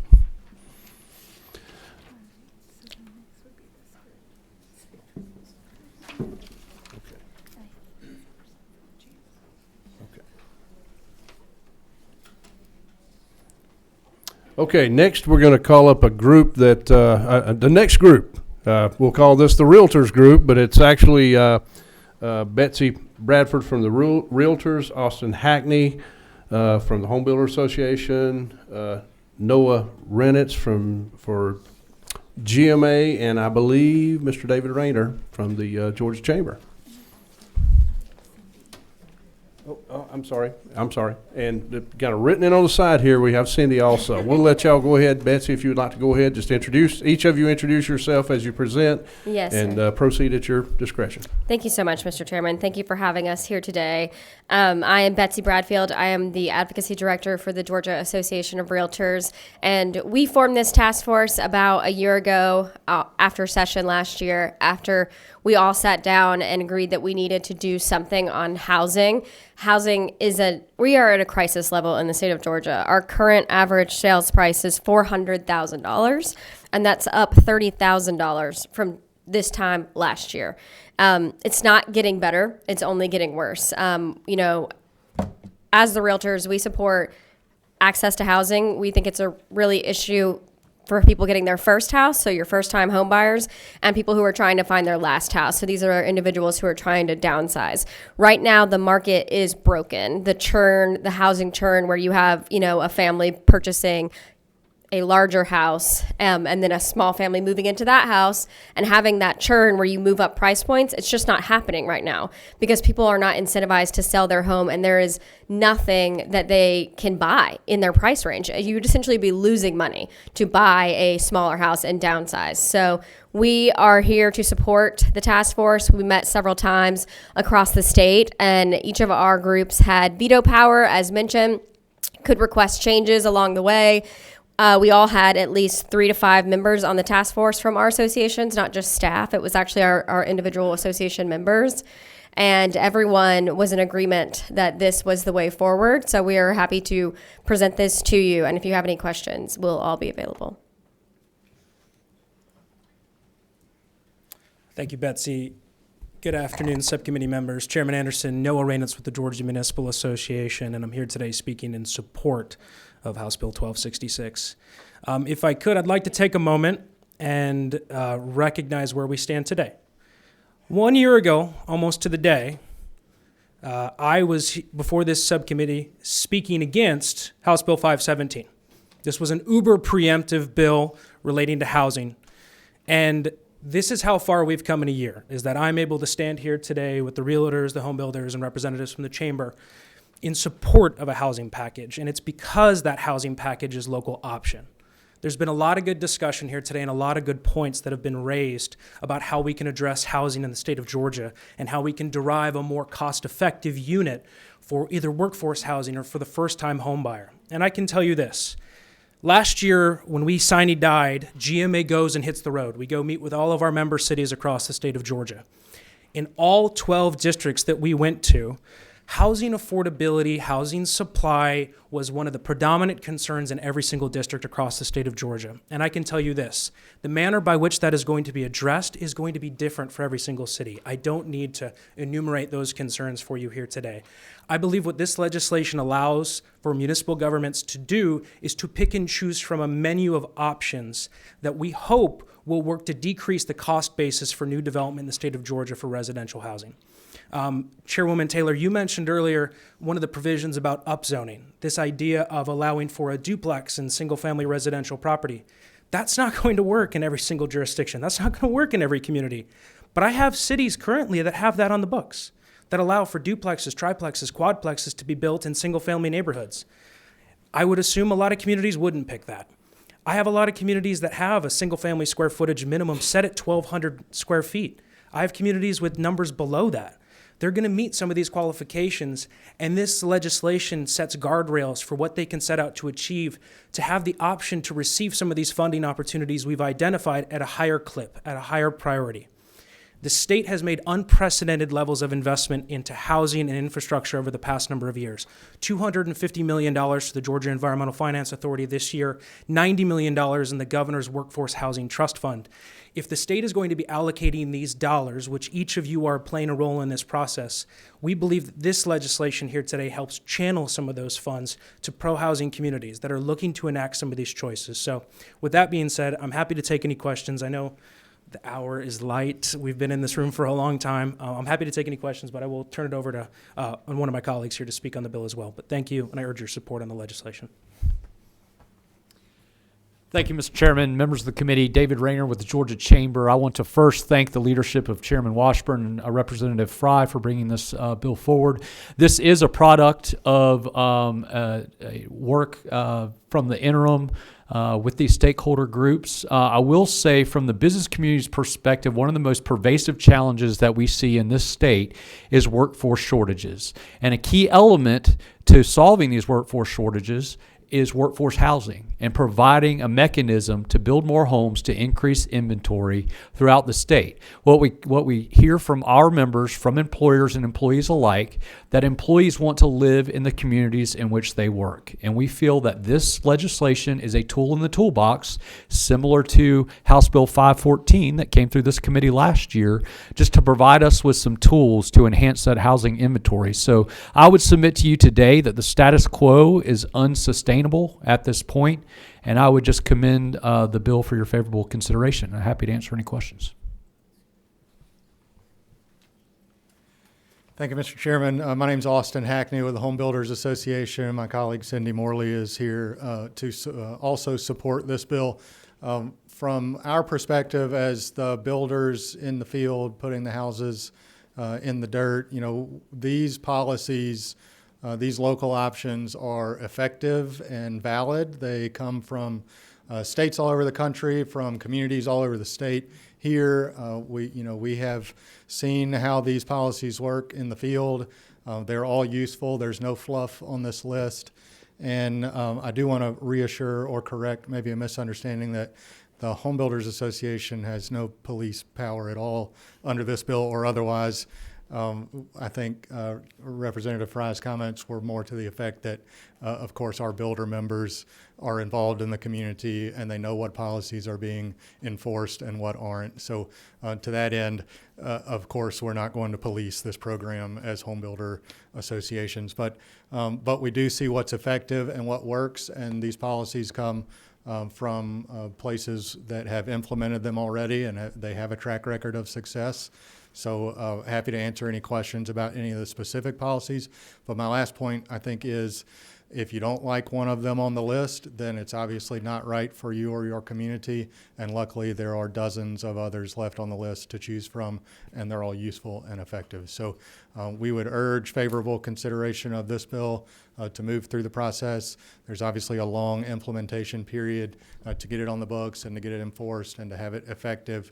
But the housing crisis is not going away unless we do something about it. So this is a great bite at the apple, and appreciate your support.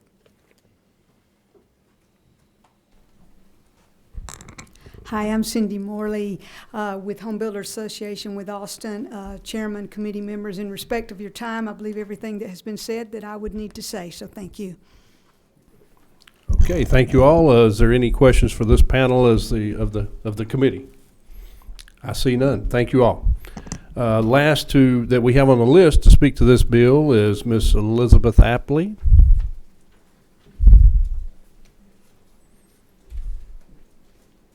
You may proceed at your pleasure. Mr. Chairman, members of the committee, my name is Elizabeth Apley. I'm here representing Presbyterians for Better Georgia, Georgia Advancing Communities Together, House ATL, 9 to 5 Georgia, the Georgia Supportive Housing Association, and Enterprise Community Partners. I want to thank the author of the bill and Representative Fry for their hard work and the work of the task force.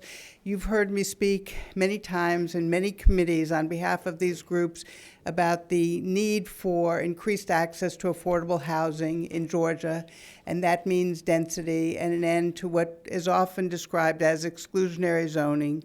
So this bill is an important step in that regard. It's needed, as the findings in the legislation say, to increase the supply of affordable housing in the state by encouraging local governments to adopt policies and reforms that will promote the construction of affordable housing, reduce the burden of outdated policies and regulation on housing construction and the cost of housing to Georgia citizens. So we thank you and urge your favorable consideration. Okay, does the committee have any questions, Ms. Apley? Seeing none, okay. I think, is there anyone else that we missed that may have signed up or would like to speak to this bill? I see no hands, so we are going to do this as a hearing. The bill will be subject to be called up in full committee tomorrow, so this will proceed from there. Thank you, representatives. Now we're going to move on to our last bill. Mr. Chairman Tyler Paul Smith, if you'd like to come and speak with us regarding House Bill 1228, sir. Thank you, Mr. Chairman, members of the committee. Thank y'all for putting us down on the agenda today. Today I present to you House Bill 1228.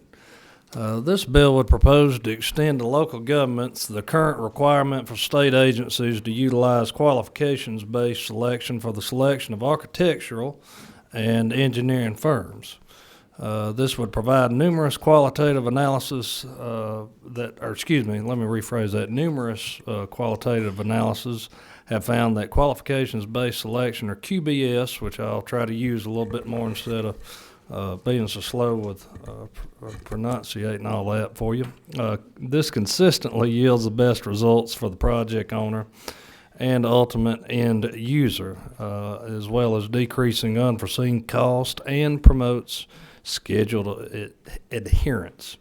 This would propose the following: that it defines local government as any county, municipality, or consolidated government, defines professional services as the practice of architecture, professional engineering, or landscape architecture. This requires that local governments adhere to the qualifications-based selection process defined elsewhere in the code. That would be OCGA 50-22-1 through 9. QBS, just so you know, is the process of procuring architectural and engineering services through assessing the qualifications of a firm before negotiating that cost. Price negotiations may commence with the highest ranked responder after firms are ranked highest to lowest based on qualifications. If a satisfactory agreement cannot be reached with the highest ranked firm, negotiations may be terminated and begin with the next highest ranked firm, and so on. This would allow local governments to commence negotiations after the closure of the advertised response period for professional services, even if the entity only receives one proposal. It would prohibit local governments from requiring cost estimates during the proposal process prior to negotiations with the highest ranked firm. This bill would also clarify that any on-demand services contract does not require a subsequent RFQ process so long as the firms are selected by utilizing QBS. This would allow a local government to utilize a firm with which it has an existing relationship with so long as that provider is technically competent. This requires a local government to utilize competitive selection if the project is estimated to have a cost in excess of $1 million or the cost of professional services is estimated to be in excess of $75,000. So just in your mind, think about this. $75,000 is usually that threshold amount for transportation projects if you need something to visualize when looking through this. This bill states that all projects, including public works and transportation projects, are required to utilize QBS for the selection of architectural or engineering firms and services. That, in essence, Mr. Chairman, is the bill. I have Ms. Christie with me here today, and she is a subject matter expert, so if it would be okay with the chairman and the committee, I'd like to call her up as my phone a friend option. I'll use this comparison. I used this with a client yesterday and trying to land them. I used Carhartt and Walmart brand Wrangler jeans. No offense to Walmart. I posit this question. Your Wranglers that you may buy from Walmart may last through that hard manual labor job for about a week. And then you're going to find out that after wear and tear and washing and drying, they're not going to last very long. You take those Carhartts, that could be a $20 to $30 difference. And you'll find that you very well could be wearing those same Carhartts 15 years later. I can say that from experience. And so I would say this, right now what we have is a low bid process. That's not always going to yield the proper quality that we need. We ran into some of this in Carroll County years ago when we built a new courthouse under this same process. I wish we'd had QBS at this time because what happened was we had major structural flaws in the construction of that courthouse that serves our justice needs out there in the West Georgia community. Cost taxpayers many dollars to not only repair it, but also dealing with the litigation that arose from it. When I was approached about carrying this bill, the light bulb just went off for me, and I hope that it will here for you today as well. And so with that, Mr. Chairman, be glad to answer any questions and just ask I'll be able to call up my phone a friend with Miss Christie. Absolutely, that would be great. Are there any questions on the part of the committee for Chairman Smith? We have the first light that popped up is Chairwoman Taylor. Oh, I'm sorry.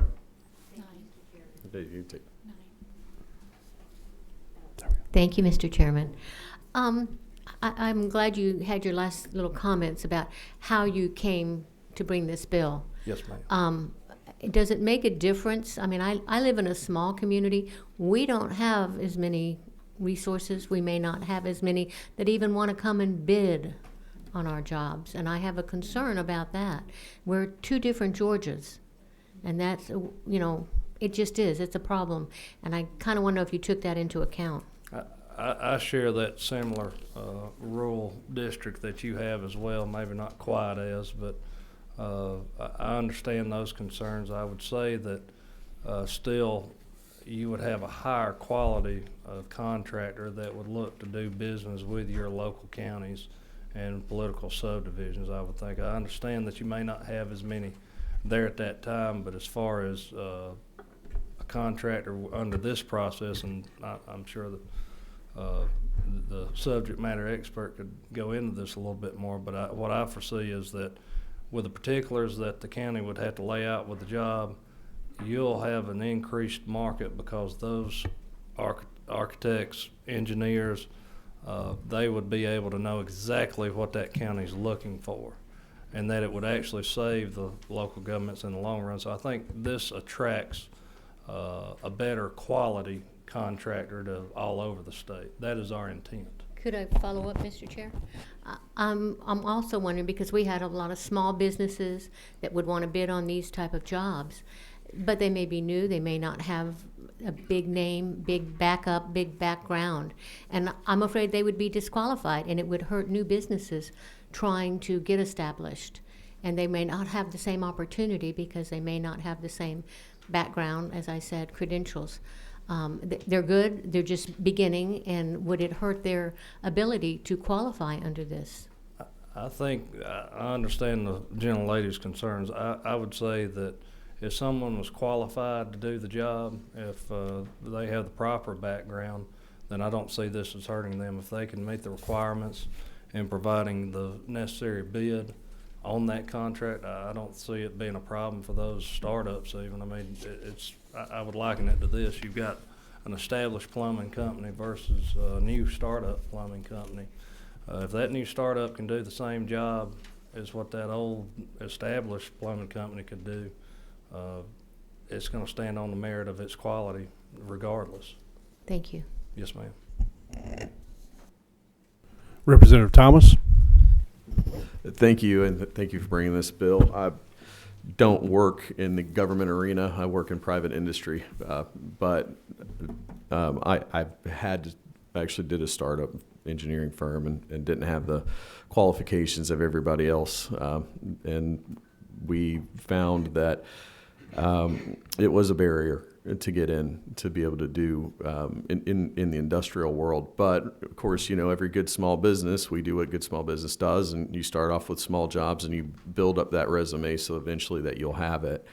One of the things I really wanted to hit on was the fact that you talk about the quality of work, and what we've found in the industrial, side of the world is that they've gotten away from the lowest bidder. That's been kind of thrown to the side, that whole ideology, because what's happened is when you go to the lowest bidder, you get the lowest quality work. I think there's a direct correlation between that. So typically what we found ourselves to be is the one that has the qualifications, but also isn't typically the lowest bidder. So I think that this bill really does bring that ideology to the public sector as well, that this private sector has been doing for quite a while. So not really a question so much, but just a comment on the bill. Thank you. Thank you. Representative Burnell. Thank you, Mr. Chairman. And however, I don't agree with your analogy between Walmart and whatever that other brand was, because I have shopped at Neiman Marcus and shopped at Walmart, and I've had some things at Walmart that have lasted longer. So. Well, Neiman Marcus needs to get on the ball. Well, they do. I don't even know where the nearest Neiman Marcus is. You don't? To It's where I right live, there right? on Peachtree. But anyway, one of the things that you said, made in your comment when you were talking about the process, was that a company would know what they needed. And so I often wonder, especially if it was one of those larger companies, and they have a really good salesman, so that person comes in and sells, but they don't necessarily have the quality of workers.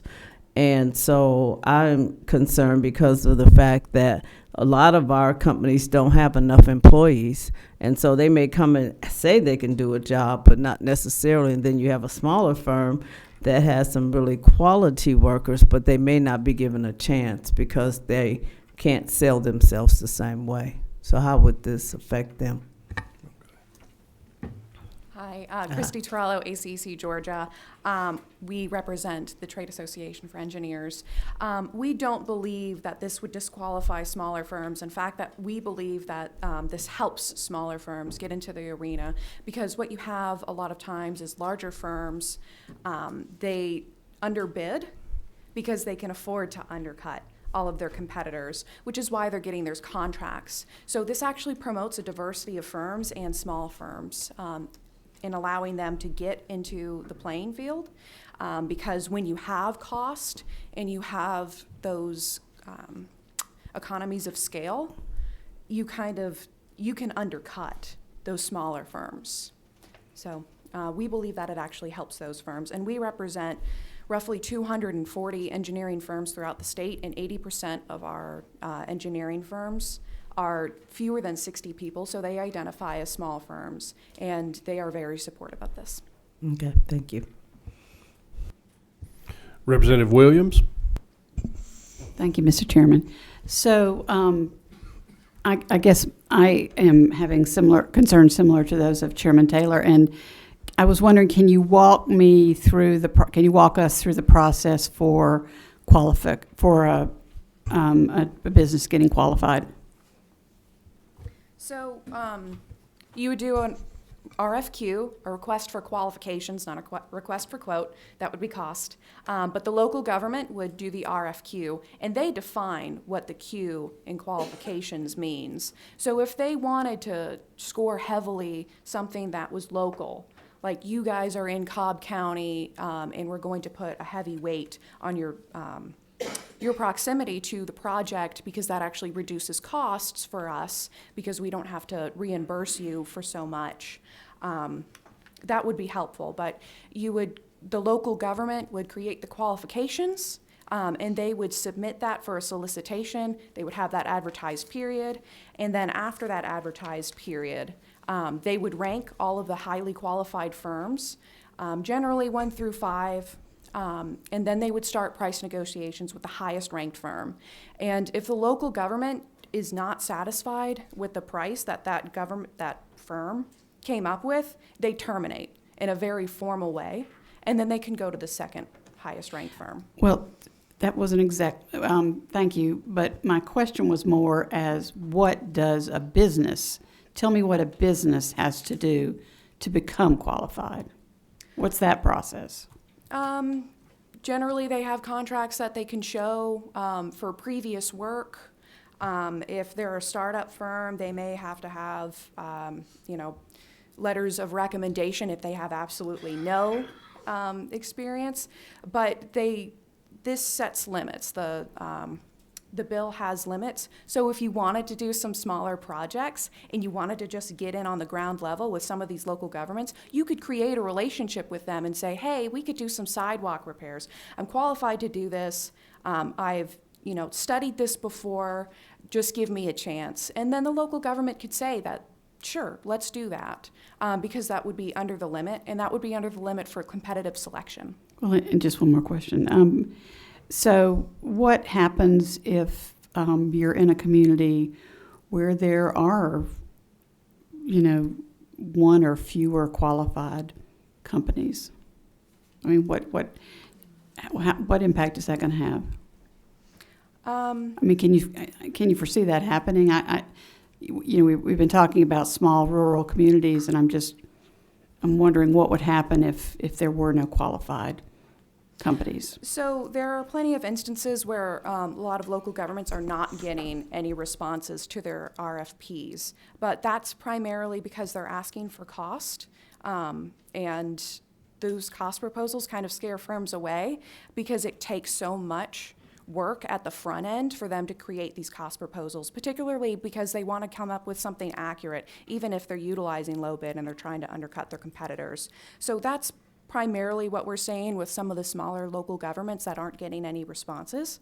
But as far as companies maybe not in your district, you may have to solicit a little more aggressively for other areas. Chairman LaHood. So kind of a follow-up to Representative Williams' question, and you may have answered it, but I just want to clarify.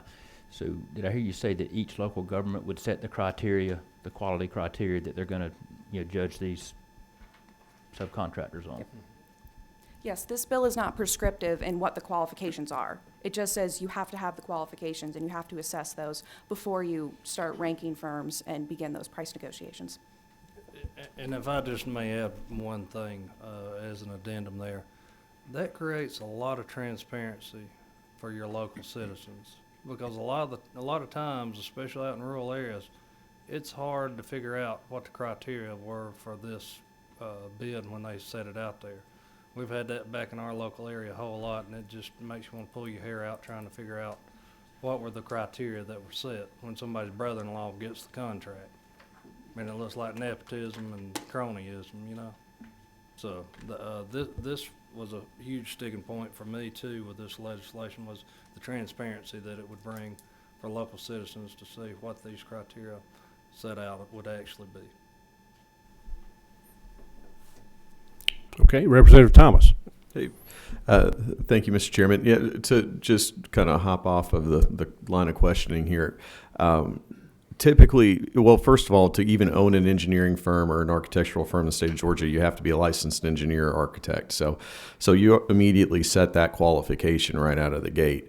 My experience has been in the private sector that the way it's treated is the individual experience of all of the engineers and designers that are a part of that firm are used as the qualifying criteria. So I think, to me, the big thing is just to make sure that we're not excluding small business, and I'd be happy to work with you on that, Chairman Smith, as we move along. Okay. Okay, Representative Burnell. Thank you, Mr. Chairman, again. I'm still confused because you say that it is, rating is going to be by their qualifications. And then when you give that example that it could be a family member, but the person who owns the business or the person who's trying, is putting the bid out for the contract, they could let their family member know so that they would say that they had those qualifications. And then we come to the same problem where when it comes to price, then they will have a lower price and then end up with the contract. So how do you all see this not happening? I would think, Representative Bernal, that that is an issue that has confronted government and accountability for many, many years. And so trying to eliminate all opportunity for that to go on, I don't know that there's a piece of legislation that we could do that without absolutely prohibiting. I mean, I could foresee a hypothetical of where somebody's family member would have that. Hopefully that local official would refrain from that vote or any part of that discussion if they knew that they had a family member that was the most qualified under these criteria set forth by the local government. I don't know how we quantify that and not hurt production and jobs being accomplished here by these local governments and their communities. But it wouldn't be the local official, though, that would set this. It would be somebody that works for the city or whatever else that would decide the qualification. It depends on how y'all run y'all's local government. I mean, you could have a county manager do it in one county. You could have the county chairman do it in another with the consent of those district commissioners in that county, and different scenarios with the city manager. It just depends on how that form of government operates there. I can't speak. Still have to have some expertise, though, right? That's correct. Under this legislation. Thank you. Yes, ma'am. Okay, thank you. We have no more questions from the committee for the presenter, and we're going to start with our list of from the sign-up sheet. And Mr. Torello, you were actually first on the list, so do you have further comments you'd like to share with us? Yes, and I would like to clarify for Representative Williams. So if you only have one firm, this proposal allows for those price negotiations to continue, even if you only got one solicitation. However, if you are faced with an opportunity or a challenge where there aren't any qualified firms, that's going to be the same for cost-based proposals as well. That's going to be ubiquitous throughout any kind of selection process, unfortunately. But thank you so much for allowing us to represent our support on the bill. Thank you so much for Representative Smith for bringing this bill forward, and thank you for letting us testify in support. So qualifications-based selection, again, is the process of procuring architectural and engineering services, or AE, based on qualifications of the firm rather than on cost. Many cities and counties already use this form of procurement, as numerous studies have proven this method as a best practice in terms of cost effectiveness and schedule adherence. However, the primary purpose of this legislation is to standardize the method in which professionals are procured and create a consistent approach to AE procurement in all cases. State agencies in Georgia are required to utilize this already per OCGA 50-22-1 through 9. And due to the Brooks Act on the federal level, all local governments are required to utilize QBS if they're using even just $1 of federal funding. Or they can risk losing their current funding and any future opportunities. So opponents of QBS state that requiring the utilization of QBS the rest of the time limits choice and exposes local governments to price gouging. However, that's simply not the case. Local governments still have control over every dollar they plan to spend, and they still have budgets that need to be respected. And that's why this process requires a formal negotiation before a contract is awarded. In no instance will a consultant just be given the contract before the price is agreed. Further, local governments, as I mentioned before, get to define what the Q and qualifications-based selection, or request for qualifications, means, which we argue gives them a greater deal of negotiating and overall choice power rather than requiring cost. And given their ability to define Q, this allows locals to customize every single RFQ that they do. So we don't believe that this is a one-size-fits-all. And in terms of price gouging, local governments have a plethora of resources they can utilize and to determine what their design budget ought to be and what a fair and reasonable price is. They have resources in ACCG and GMA, their county and city counterparts throughout the geographic region and beyond, and they can utilize an RFI, or a request for information, that will allow them to solicit information from all firms of all different types on what their what their design budget should be and what a reasonable cost ought to look like. And local governments who may have limited resources are the ones that we believe stand to gain the most from utilizing QBS and face the highest risk when they utilize a bid-based selection process.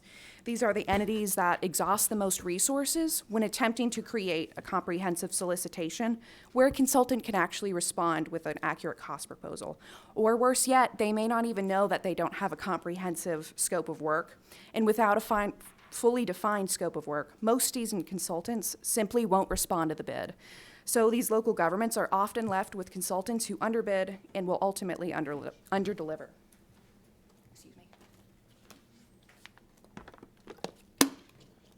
Sorry, I had a Marco Rubio moment. Additionally, QBS reduces complexities and can afford those local governments the benefit of utilizing the expertise of the firm throughout the process. Further, low bid is also just marred with cost overruns and schedule delays. And those local governments that utilize bidding are often at the highest risk of those issues. Some low bid proponents may argue before you that any form of procurement might result in potential cost overruns and delays. However, the one-pager in your folder outlines the merits of QBS, and the QR code will take you to numerous studies on QBS and how it often limits those risks greatly. Further, in that document, that QR code document, there's a comparative analysis of Maryland versus Florida's AE procurement styles. Maryland at one point required cost proposals, while Florida had already instituted QBS. And the results of that study found that Maryland's bidding practices took an average of 31 months to complete, just the AE portion of the contract. So that's just the design and the procurement of those design professionals. In Florida, that only ranged from 20 to 22 months. So that's an entire year-long difference. Further, cost-wise, the AE portion of the difference, the AAU portion of Maryland's capital construction process averaged roughly 13% of the total construction cost, while in Florida, that only ranged from 6.7% to 7.3% of the total construction cost. Cost proposals also result in indirect costs that are often passed on to the local government because the firms take on such a heavy administrative burden and cost to create accurate price proposals, even without a fully defined scope of work. So while Maryland thought that they were respecting the fiduciary duty of their taxpayers by utilizing cost-based proposals, and nothing bad had actually happened, when a direct comparison was made, they found that QBS was simply in their favor. I was just going to say, if we could, we've got several people lined up to speak. Yeah, that's chapter one. Okay. So if we can kind of skip to the summary, that'd be great. Yep. Thank you. So I'd like to close with this. Cost-based proposals are simply not an efficient or effective way to procure high-quality design services. And as Kay Henderson, the former Florida Department of Transportation Secretary, once quipped in the memo that's provided in your folder, once price is mentioned, it becomes a dominant and controlling factor throughout the remainder of the process: selection, design, construction, etc. Price suffocates decision-making and contract compliance. This old adage is true: you only get what you pay for. But thank you so much for your time, and I would ask for your favorable consideration, and I would love to answer any questions. Okay, I see no questions on the part of the committee. Thank you very much. Thank you. Next on our list is Mark Levine.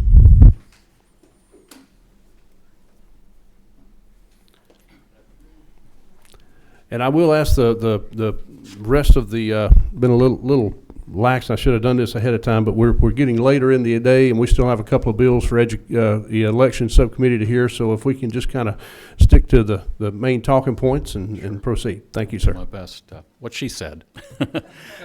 Good afternoon, everybody. Mr. Chairman, thank you. My name is Mark Levine. I'm a principal and the Atlanta office leader for LS3P. We're the largest architectural practice based in the Southeast. I've been practicing as an architect since 1988 and as a Georgia licensed architect proudly since 2007. Recently served as director at large on AIA's National Board of Directors and president of AIA Georgia, American Institute of Architects Georgia, a society in 2014, always advocating in favor of qualification-based selection. Architecture is a professional design service. Our licensure protects the health, safety, and welfare of the built environment. We do this through rigorous training, leading to licensure and continuing education during our practice. Owners have choices when it comes to how they comparatively evaluate and ultimately select design professionals. Although professional fees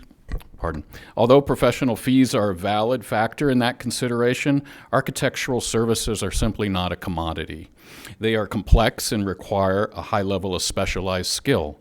As such, the track record and the qualifications of the firm and its professionals are much more meaningful metrics than merely the lowest fee. As you've heard, in 1972, Congress adopted the Brooks Act, requiring the use of QBS process by federal agencies for the procurement of architecture and engineering services. And the goal is that public clients work with the most qualified firms at a fair and reasonable cost. Today, QBS is being used by federal agencies, 46 state governments, and many local governments, governmental entities throughout the United States. Many states, including Georgia, and municipalities have realized the benefits of this method of procurement and employ this process in the selection of professional services. A recent survey from Dodge Data and Analytics cited the following facts in support of QBS.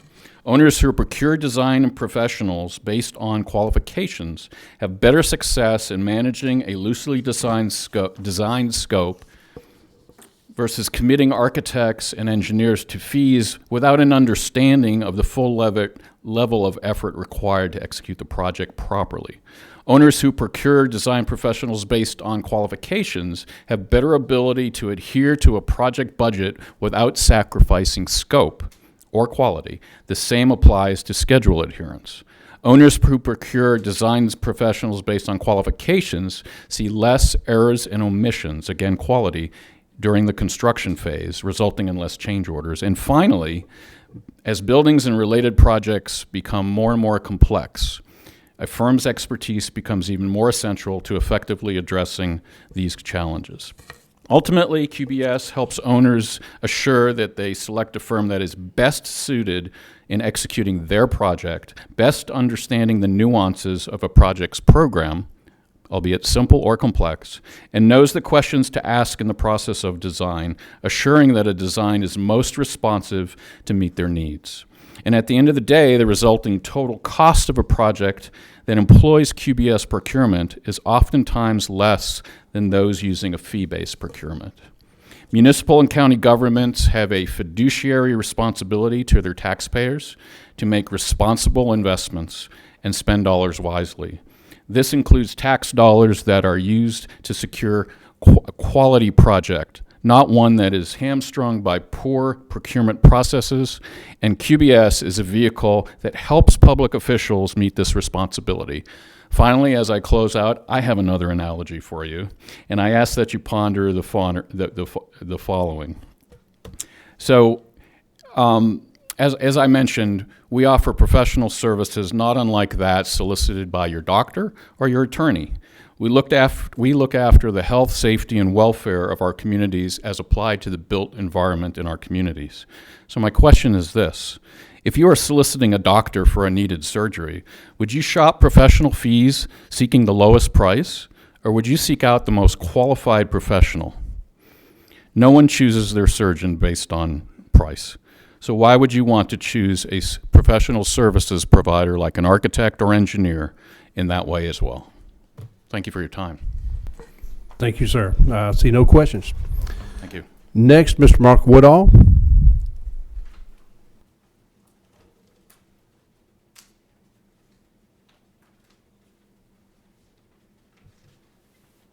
Mr. Chairman, members of the committee, I'll be very brief.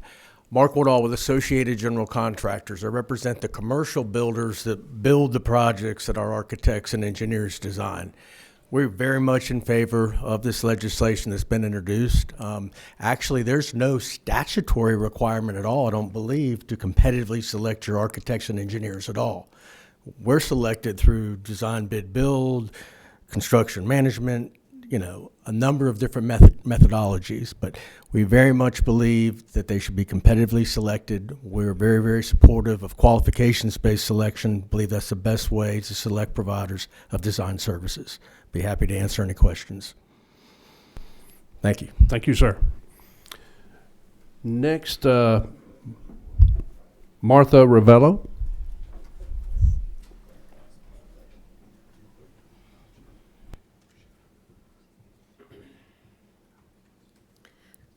Good afternoon. My name is Martha Rebello, and I'm with ACCG. I am here to introduce someone from one of our counties, but I would like to state that HB 1228 ACCG opposes this bill due to the preemption of local authority to make decisions that's best suited for their needs and their circumstances. So now I'd like to introduce Ted Burgers, the Chief Procurement Officer with Fayette County, who will speak on more on the concerns. Good afternoon. Mr. Chairman, honorable members of the subcommittee, thank you for this opportunity to speak with you today. In respect for your time, I will highlight the most important issues that we have with 1228. And for your information, I am also the chairman of the Legislative Committee of the Governmental Procurement Association of Georgia. The first issue is local governing bodies' loss of discretion.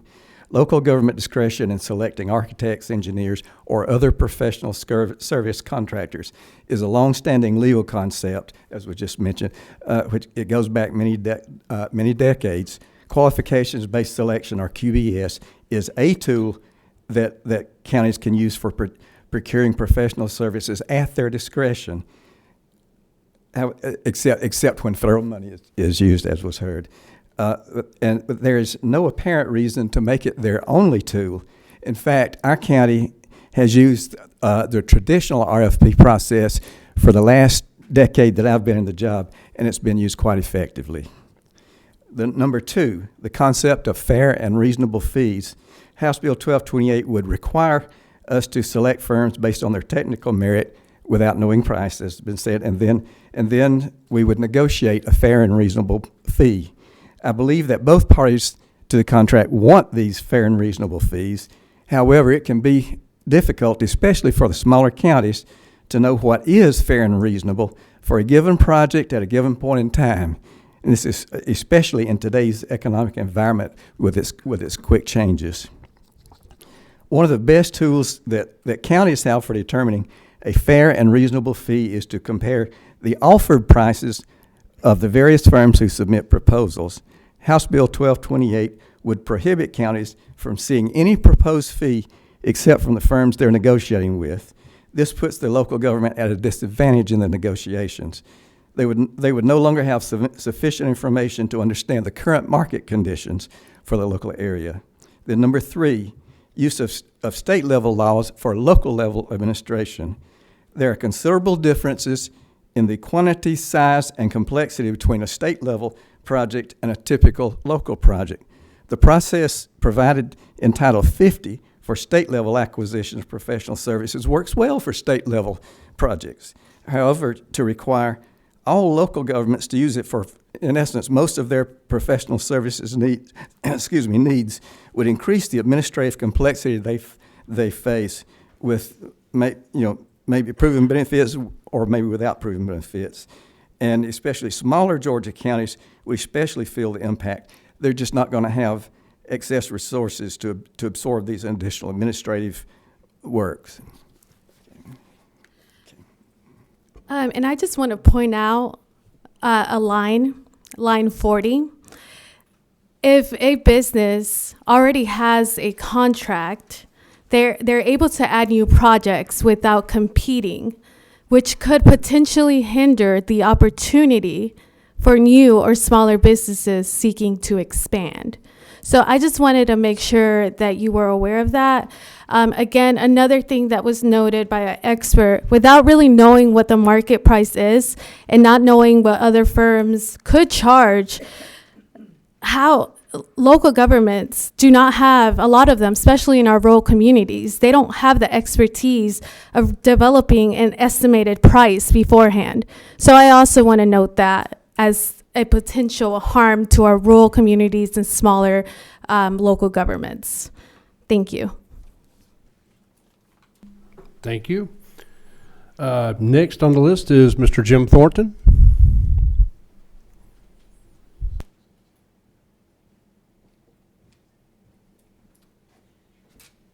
Thank you, Mr. Chairman. I'll be very brief. Jim Thornton with GMA. We are neutral on this bill. And just to share 3 quick observations. Feedback we've received from our cities is that QBS selection works very well. The cities, and we have a lot of cities that use this already for local projects. They obviously are required to use it if federal funding is involved, and they have had a really good experience, feel like it's a better alternative than low-price bidding contracts. So that's the feedback we've received from our cities, that this is, in fact, a good system, and it's something that GMA would encourage our cities to use.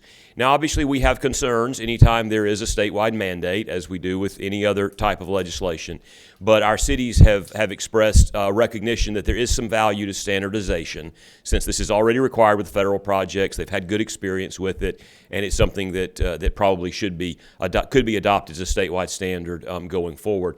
But what I think is really critical to point out in the legislation are the last 3 sections of the bill. So I guess that's E, F, and G. And these are things that I think address a lot of the concerns that have been expressed by some of our smaller cities. Some of our smaller cities don't have in-house engineering staff, so they will one time engage an in-house engineering firm, and that sort of becomes their own call engineer. They don't have a staff member, but they can engage an own call service, and they don't have to they don't have to go through a new selection process every time. That still remains an option for them. Another option that many of our that was referenced is that if they create an existing relationship, and they have an existing relationship, as other projects come along, they can engage that. That avoids having to go through the system every time. I think that addresses a lot of the concerns from our smaller cities in particular. And then finally, on the thresholds that are set for when this process becomes mandatory with the $75,000 for professional services, you're basically talking about $1 million project. And I think the feedback that we receive from our city officials is that if you're talking about a project of that size and that magnitude, $1 million project, it's worth having the best standardized form of procurement that's available to them. So for all of those reasons, we're not opposed to the bill. We are in a neutral position. I'd be glad to take any questions. Okay, see no questions. Okay. Thank you. Next is Lauren, is it Palau?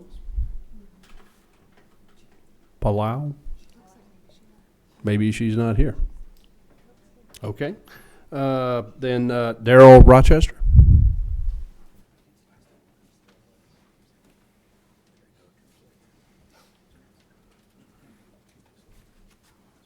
Thank you for your time. I'm Daryl Rochester. I'm the CEO of Rochester DCCM. We're a civil engineering and land surveying firm based in Gainesville, Georgia.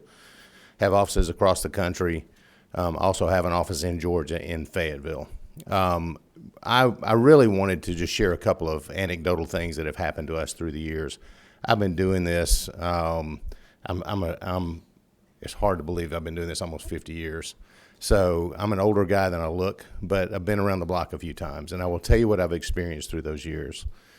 Generally speaking, when we've gone to municipalities, including in our what I'll call our home court, when we've been at home, we should be the engineer that is chosen for a particular project because we know the area, we know the demographics, we know all the things that should be known.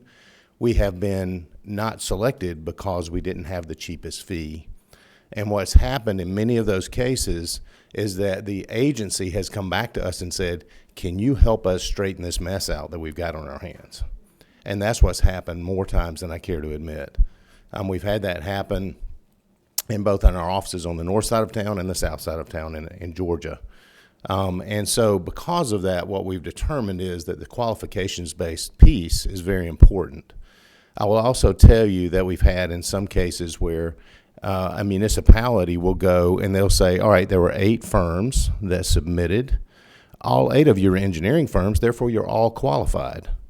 And then they'll turn around and make each of those firms, so we have a project that we would like to procure those services, and they make us all bid against each other. So what happens is you end up still with the same problem, even though they say they may be using QBS. This piece of legislation addresses both of those issues. And we feel like it's very important to make sure, sorry, I don't know if I'm talking or not. It's very important that we recognize that we have to recognize, I'm a tax-paying citizen just like you are. And to me, it's very important that our government is making good decisions with the use of those funds. When quite often we're having to go back, and if a problem is constructed and then that problem arises its head after the project's been constructed, so let's just say it was poorly designed, we end up with a problem. The correction of that problem becomes far more expensive after it has been constructed than it would have been if it had been done during construction, if the issue had been resolved initially. And I'm sure that's very clear. But what we see quite often is having to go back and clean this up if there's a problem ends up causing more issues and more expense associated to the government and to us as taxpayers to end up dealing with it. So I like to use the term best value. What that means basically is we're trying to say, let's make sure that what we're doing is procuring someone who's going to know how to do it well. The design and construction process will ultimately be more cost effective for the community, and at the end of the day, the community wins because they end up with something that's durable and doesn't have issues that have to be dealt with on the back end. That's what I had for you today. If there's anything I can answer question-wise, I'll be happy to do that. Okay, we have no questions on the part of the committee. Thank you. Thank you. Thank you very much. I think we've been through everybody that's signed up to speak. I don't think is there anyone else that we've missed. I see no hands at this point. The author had to go to another meeting, so we will, this bill will be eligible to be heard in full committee tomorrow.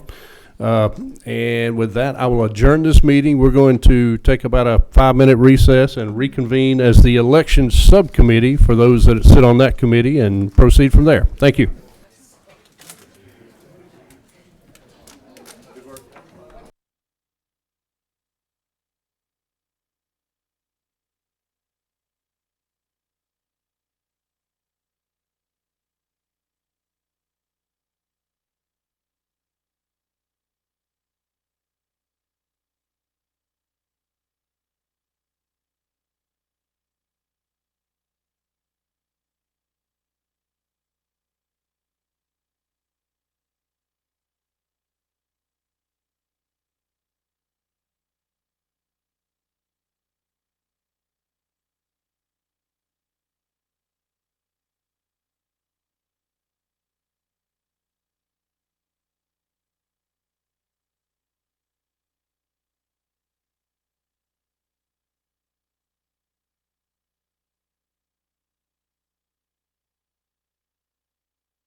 Yeah.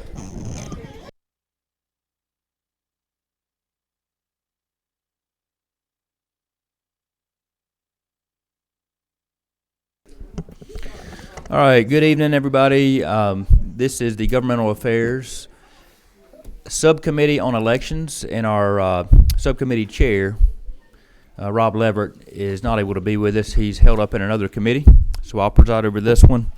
And we've got two bills, and I'll go ahead and call Senator Max Burns up to present Senate Bill 189 for us.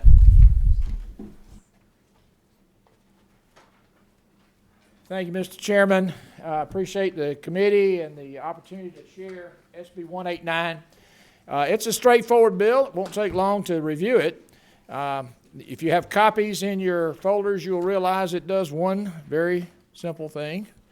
It eliminates QR codes from the printed ballot that are currently produced by the BMDs. So, how does it do that? Well, it allows for the alternative tabulation by using the text component of that printed ballot as the tabulation approach, or it also allows for a mark sense option. So, as opposed to having a QR code that's not human readable, we have the opportunity to utilize either of two approaches. One is text character recognition. We often refer to it as OCR, which is optical character recognition, or mark sense. Now, I will say that both approaches require technology upgrades. Both approaches may or may not require additional equipment. And you will note in this short bill that it is silent as it relates to implementation time frame, and I'm happy to discuss that. But the reason it's silent is because we look for the opportunity to work with the Secretary of State's office to determine how and when we should implement a ballot that does not rely on the QR code. So, with that, Mr. Chairman, I'm happy to take questions. All right. So, do we have any questions from the committee so far? I've got a question. Sure. You talked about timing. Yep. And I do believe there's an appetite to eliminate the QR code. I think the question is, when can we do it? And we've also talked about this OCR, optical character recognition tabulation method, and we've also talked about it as an audit tool. That's right. We have. And we support the desire of the Secretary of State to do a full audit of our 2024 November ballot utilizing text recognition. We're trying to get to that point. I would say that the best thing I can say about that pilot project that we've been discussing with them is that it would validate two things. First of all, it would validate the fact that the ballot images that are produced by the current system are full and complete, and they would be available to the public for them to review and scrutinize. But more importantly, it would be the input to the recognition, the character recognition component of that pilot program. So it validates both the fact that we have the image of the ballot available, and it indicates that ballot image is readable, and then it validates the fact that we can read that ballot and we can read the text on that ballot without the benefit of a QR code. So I think it's a worthy opportunity for us to pursue, but it is a precursor to moving from a verification approach to a tabulation approach. Right. So it's an incremental step. It is. Even if we cannot move away from the QR code for tabulation of the in the vote, near term, I think it's not realistic to expect that we can move away from the QR code in the near term. I think it is possible, working with the Secretary of State and his staff, that we can get to that point in a reasonable period of time, but it will require some software, perhaps some hardware, and some training, and today's not the day to do that. But in the meantime, it looks like we've got an audit tool that could be available to us. It appears that we have a tool that we can use that will verify both the fact that the images themselves are full and complete and readable, and the fact that the technology can read the actual text on the ballot and not rely on a code that is not readable. Along with some expanded hand count verifications or risk limiting audits that we're talking about and some other legislation. That would be the standard hand count verification that's currently in code. Yep. Any other questions from the committee? We do have some speakers signed up. Okay. I don't see any more. Well, I do have a question. Questions? Number 6, Representative Bazemore. Thank you, Mr. Chairman. Just a quick question. I don't know if I heard, what is the time frame on this change? We're going to have to work with the Secretary of State's office on that. The only thing I can tell you is the technology is being proven at this time. We're trying to prove the technology, and that we would hope to use that technology in a verification audit in November of 24, again with cooperation and support of the Secretary of State, and then move toward implementing this as a tabulation tool at a subsequent election cycle. So not 24, but a subsequent election cycle. So you're aiming for 24, is that my understanding? I'm aiming for a verification, November. A verification audit in November of 24. Again, this is not in SB 189. This is actually at the request of the Secretary of State's office. They brought this to both the committees and the chairman, and we've been supportive of that.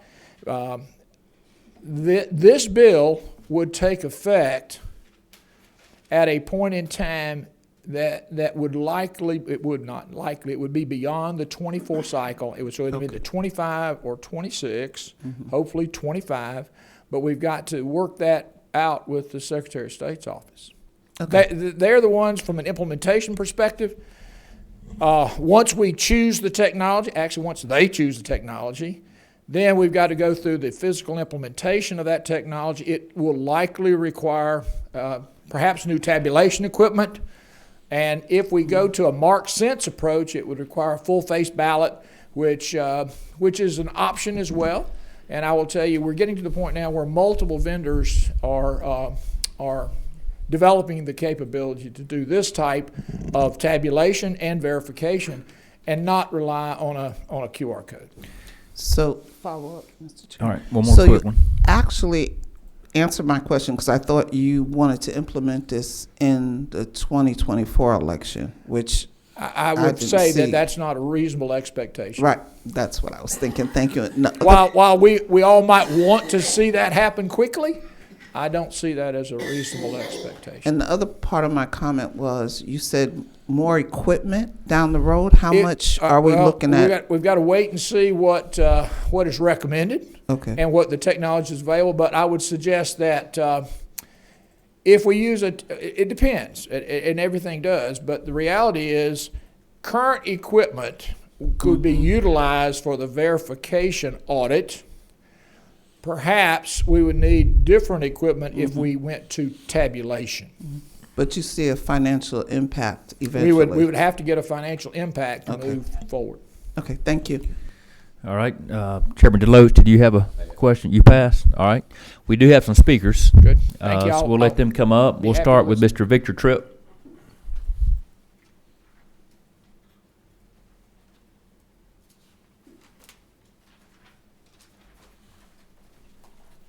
Mr. Tripp, if you could just introduce yourself, tell us if you're representing a organization or who you're affiliated with, if anybody.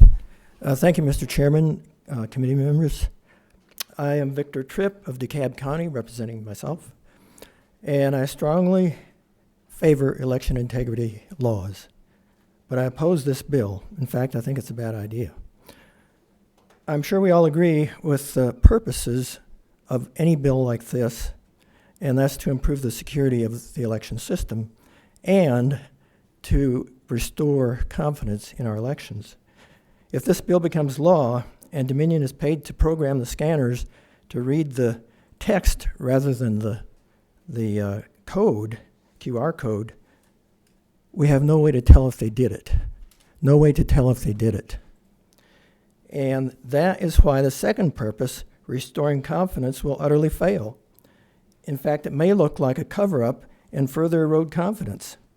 And there's another problem. The QR code is not the only opaque part of the process. The machine count is not trusted either. Short of tossing all the machines, I see only one way to restore confidence, and that is an audit by an independent party of the voting system.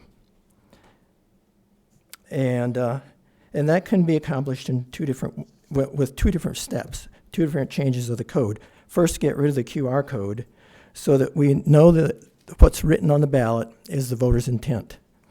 If that means getting rid of the BMDs, the precinct scanners, as I understand, are already capable of reading the hand-marked ballots. That would be the emergency ballots. And number two, make ballots open records. Remove the court seal that makes it impossible to do independent audits. With these two no-cost changes, there would be multiple independent organizations performing audits of the paper ballots. Boom. We have proof, one way or the other, whether the tabulating machines are telling the truth. And such audits are already recommended by CISA. Who can be against that? Thank you. Do we have any questions for Mr. Tripp? Mr. Bazemore. Thank you, Mr. Chair. Thank you for your presentation and your concern. I have one question for you. You said the paper ballots. Remember what happened, I believe it was in Florida, the hanging Chad? So I think we're going backwards and would have a problem either way you look at it, because then you're dealing with humans trying to say this is what it is and this is what it's not. Well, the Chads would not be involved. We have paper ballots as opposed to computer cards. But I've been an engineer for 50 years, and I've punched a lot of punch cards and made thousands, maybe millions of little holes in the cards, and I never had a hanging Chad. So that tells me that there was some other kind of thing going on They there. needed you in Florida then. All right, I don't see any more questions. Thank you, Mr. Tripp. Next, we'll hear from Gabriel Sterling with the Secretary of State's office.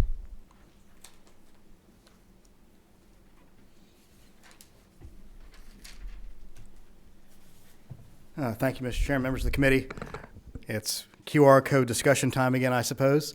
And while we have an understanding that there are individuals in our state who lack faith in QR codes, one of the things we need to understand, and I want to thank Senator Chairman Burns for talking to our office about ways to get some of the things done he's trying to get done, even though in many ways we feel like this is a solution in search of an issue in real life. Now, we know there are people who believe problems exist. That happened. They were lied to. We know that. We know that the ballots matched the QR codes in the 2020 election because we did a full hand retally that was off by 0.1053% in the total number of ballots cast and 0.0099% in the margin. This is the stuff that we know. We had 3 bidders in the original contracting for this. All 3 of them used either a barcode or a QR code because that was technology available at the time. This bill is written, obviously, to the main point, I think we've had discussions, there has to be a date certain beyond 2024. It is physically impossible to make this change for the 2024 election. And there are advantages to using the summary ballot. And the summary ballot is what we have now. We have single cards for the most part, which means 1 ballot per voter. If we go to a different set that would either mirror the existing absentee ballot, which the senator referred to as a full face ballot, we would have multiple cards more than likely. Or we would have, especially in places like Gwinnett, where there's a second language, it has to happen, which makes it much more difficult, raises costs for counties. The system we have now works very well. The specific tool he was talking about, the auditing tool, our office was investigating, and we are very thankful to the House for putting the $5 million in to both develop and deploy that by the general election of 2024. Obviously, the Senate has yet to put the $5 million in. They have asked our office to agree to several conditions, of which we have agreed to all of them. The last one is essentially that we follow the law, which I think this office, more than almost any office in the country, has shown we follow the law. We follow the procurement law. We follow the laws on any kind of self-dealing because it's illegal. It doesn't happen. It's not real. And to be asked to sign off on something like that is insulting to the office and to the voters of Georgia who overwhelmingly put Secretary Raffensperger back in his office in 2022 with the highest margin of anybody. So yes, I personally took some umbrage to it, and I'm not afraid to say that. And it's unfortunate we have to play politics when we're talking about voter confidence. So we look forward to the senator's body putting the $5 million in, as we have requested, because that is the best way to get to a point where we can audit these things using OCR. Understand, too, when tabulation or review for the audits in these cases, it's an optical scanner reading black dots on a piece of paper. It is all ones and zeros. If you use the summary ballot, it's looking at the QR code. If you use OCR, the optical character recognition is using ones and zeros to determine what that is. And then if you're using the hand-marked paper, it's using a coordinate-based mapping based on the tick marks on the side and based on a QR code or barcode in the corner to decide what kind of ballot style it is. Technology is a part of every single one of these tabulations and audits. The only time it's not part of an audit is on the human-readable portion, which we use for the risk-limiting audits that Chairman LaHood, you have a bill to expand those, which we have been asking for every session. We appreciate you. We are continuing looking forward to working with you on that. A couple of changes on here. We want to have, first of all, a date certain, which would be sometime past 2024, likely general election of 2026. Then also in rule right now, under the State Election Board rule, there's a section that has good language on the use of the readable text being what we need to see and has the controlling effort in the audit and if there's a discrepancy in tabulation. It's on section J of 183.115-.02 under the definition of a vote. It's subsection J. If in reviewing an optical scan ballot marked by an electronic ballot marker in accordance with OCGA 21-2-495 or 21-2-498, a discrepancy is found between the voter's choice indicated by the printed text on the ballot and the result tabulated by the ballot scanner, the printed text shall control and be counted. Nothing herein shall be deemed to disallow the use of ballot scanners' tabulation of ballots. If we codified this rule, I think we would achieve some other positive results with voters and voter confidence. So the other thing we need to have in here is contingent upon appropriation. To the chairman's point earlier, all of these things will require dollars. If we don't have the dollars, we can't do the changes. So that's kind of where we stand on this bill. We understand the rationale behind it in some parts. But again, we have a very good system. And I've gone around the country and I've had experts say, if everybody voted like Georgia votes, we would all be better off. What would it take for you to give us a date certain that an alternative tabulation method could be implemented?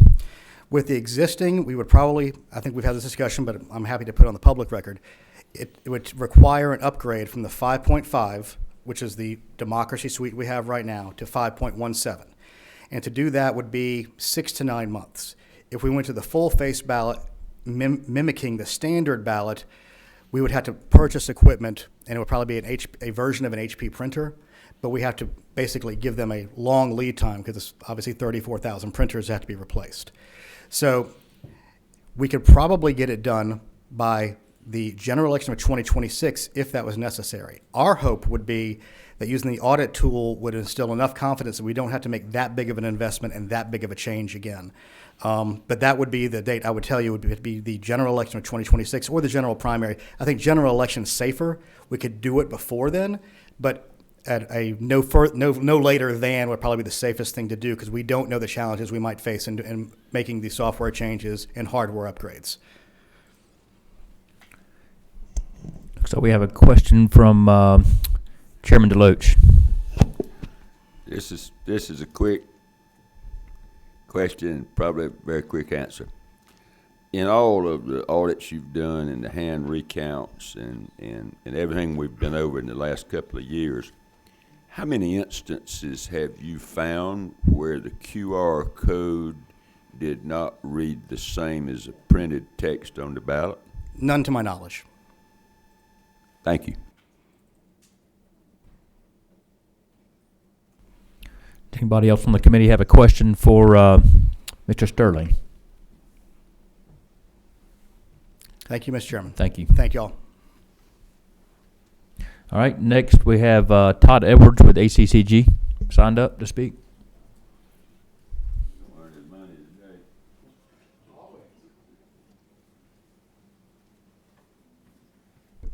Good day, Mr. Chairman, members of the committee. Again, I'm Todd Edwards with the Association of County Commissioners of Georgia.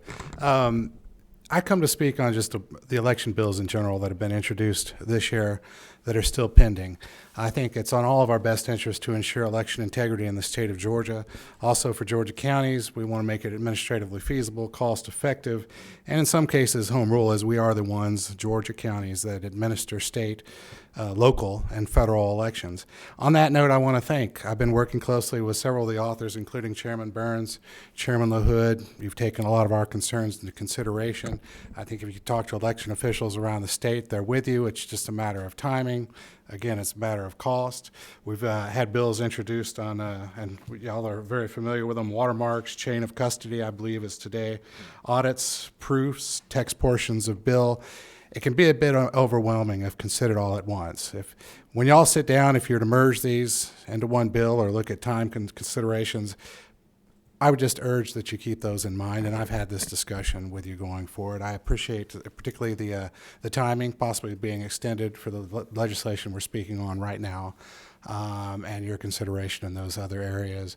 I think to answer an earlier question, to some groups that I hear, they won't be satisfied until you have all hand-marked paper ballots and all hand-read paper ballots, and that would be incredibly time-consuming. And given the fact that, I don't know, 15% of folks might fill out the ballots wrong, that leads human subjectivity trying to interpret what the voter's intent was. That gets to a hanging chad situation. And imagine the distrust in elections then of watching our election workers stay up at night, all night, trying to decipher ballots, trying to meet that certification deadline. So I just wanted to throw that in. We've been working great with you. Please keep this in mind as we come to the closing days of session and not overloading the election officials' plates, particularly prior to the next general election. Appreciate your comments. Do we have any questions for Mr. Edwards? I don't see any. Next, we have Mr. Garland Favorito.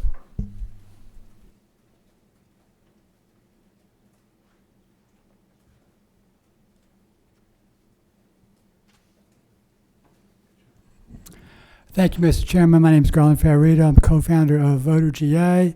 We'd like to think we've led the election integrity movement here in Georgia for 17 years. We generally support the elimination of the QR code for tabulation and this bill.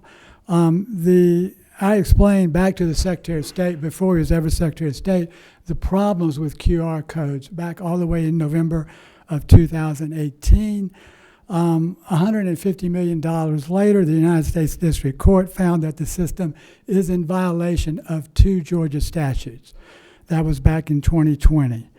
I agree with Mr. Tripp. He's made some really good points, but I won't go into those. There is an implication that this system, if you hear it, is that we're talking about having to patch the system. And there is no evidence that was introduced in the Curling v. Raffensperger case that Dominion has any type of a patch that is going to resolve all of the security issues that Dr. Halderman and others have uncovered. I heard a couple of things about the audit. The 2020 audit matched the original election results. Governor Kemp's 36-point study proves that that's not true. At least in Fulton County, the original audit results never were close to matching the original results. And not one person from the Secretary of State's office, including Mr. Sterling, would testify under oath that, in fact, the original 2020 audit matched the original results. In regards to the 2022 election, Mr. Sterling mentioned, with Brad Raffensperger, I mentioned to you last time we were here that we still have an election challenge on that race. He was polling 18 to 39%, and then the machines miraculously gave him 51% the very next day on the election. We still have not been to court on that. And that same primary in 2022, the system declared the wrong winners in DeKalb County in 2022, and after it did, not a single other race was audited. So I wanted to just bring those attentions and correct some things. But you have to get, as I said before, you have to get the Secretary of State's office under oath and cross-examination to find out the truth. What they tell you here is not what they told the court in 2020. I'm sorry, in January of 24. Does the committee have any questions for Mr. Favorito? I was going to see if Mr. Sterling wanted to respond to any of the comments.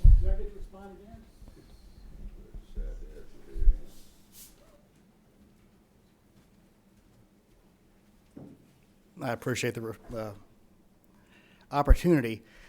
Mr. Favorito is a plaintiff in several cases against Secretary of State's office, and he has been a passionate advocate for his point of view for a very long time. Even when we first introduced the DREs, I talked to Secretary Cox, who mentioned that he had been around at that time. I understand there are people who have strong beliefs in this. And I did say under oath that we had a 0.1053% difference and a 0.0099% difference in the aggregate. There's a basic misunderstanding of what auditors are supposed to do. They are not supposed to recreate the election. They are supposed to see if the computers counted essentially the same. And some of the other issues with hand marked paper and things like that, if you look at the Minnesota race in 2008, they could not seat a senator until July, because they couldn't get to the outcome of the election because of the differences of even a small, less than 1% of hand-marked paper. We are a close partisan state now. That's just the reality of it. If we move to things that lead to more subjectivity and more human interaction, we are going to have more ambiguous outcomes and more lawsuits and more people having less faith in the outcome of the elections. The system we have right now works very well. It operates well. He is right that that Judge Totenberg did say that she felt like we were in violation, but she's a federal judge. She has no say over state law. This has been taken to court in Georgia, I believe, as well, and we're operating within the bounds of the law. Every computer is looking at ones and zeros of black marks on a white piece of paper. Everything can be programmed differently. The specific issue in DeKalb County was a human error of programming on a series of situations that will likely never happen again. DeKalb County screwed up on their reapportionment, which because of COVID got pushed backwards. We had to add 5 precincts they forgot to add. The easiest thing for us to do is add another election project to that. In the meantime, one of the candidates withdrew. So there had been 4 candidates, it went to 3 candidates. The machine was looking for 4 candidates and it counted wrong. It's like if you have an Excel spreadsheet with a formula on it and you get rid of a column, all of a sudden that formula no longer works. So that's what happened there, but the ballots they used, they rescanned, they got the right answer, they looked at the human readable portion, they knew it was correct, the system worked and it had backups, which is why they were able to come to a winner, and it did not go to, it was found to be a legal election. The same thing happened with human programming errors in Northampton, Pennsylvania. There are human beings who are always going to make mistakes. We have systems and processes to catch them on the front end and on the back end. Our current system, we test beforehand. We have parallel monitoring we're going to be doing this time, which is when you test the machines during the election, and we have audits after the fact, both the risk limiting audit and hopefully the Senate can see fit to put $5 million in for our audit tool that the House has had the wisdom to put in, and we can have that in place. We will have a safe, fair, and secure election if we have the tools available to do it, and we will continue to do that and be a leader in the United States on that front. Any questions for Mr. Sterling? Well, I can give you 2 minutes to respond. And I'll yield. Okay.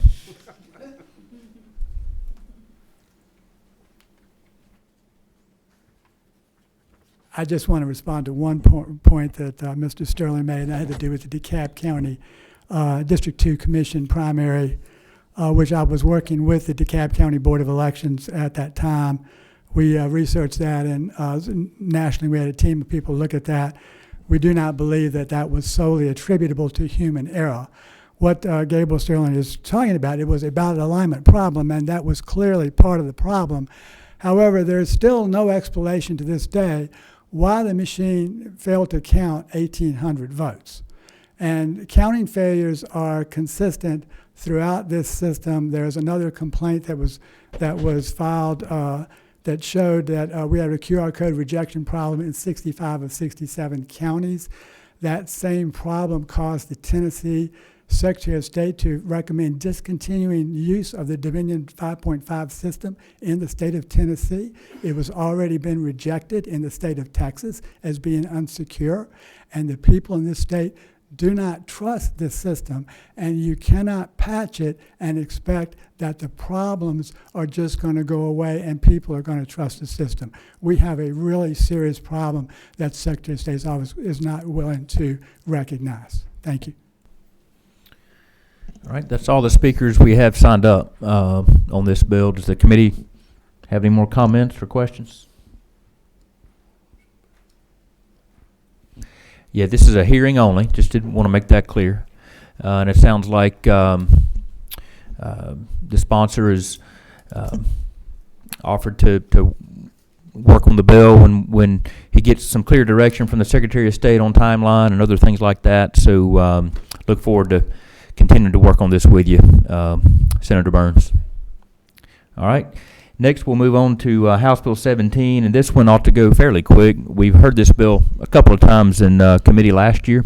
We actually passed it out twice, and I know it was worked on some, and some of the stakeholders weighed in, and Chairman Powell will tell us all about it. House Bill 17.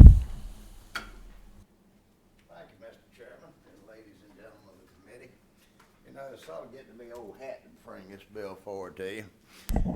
This is House Bill 17. This bill passed out of the House 3 years ago and was waiting on the docket over in the Senate as sine die rang in. Last year we passed it out, went to the Rules Committee, and it's still hanging around. Bringing it back to you today. You know, after the 2016 elections and after the 2020 elections and all the hoopla that happened, with so much mistrust and whatever we might think had happened at that time. You know, there was a lot of moving parts. We passed 202, of course, as a major re-ramp. One of the things that we learned in each of those years, and not just the distrust, but to me, one of the things I learned was that you take all of the counties in Georgia. Every county is different.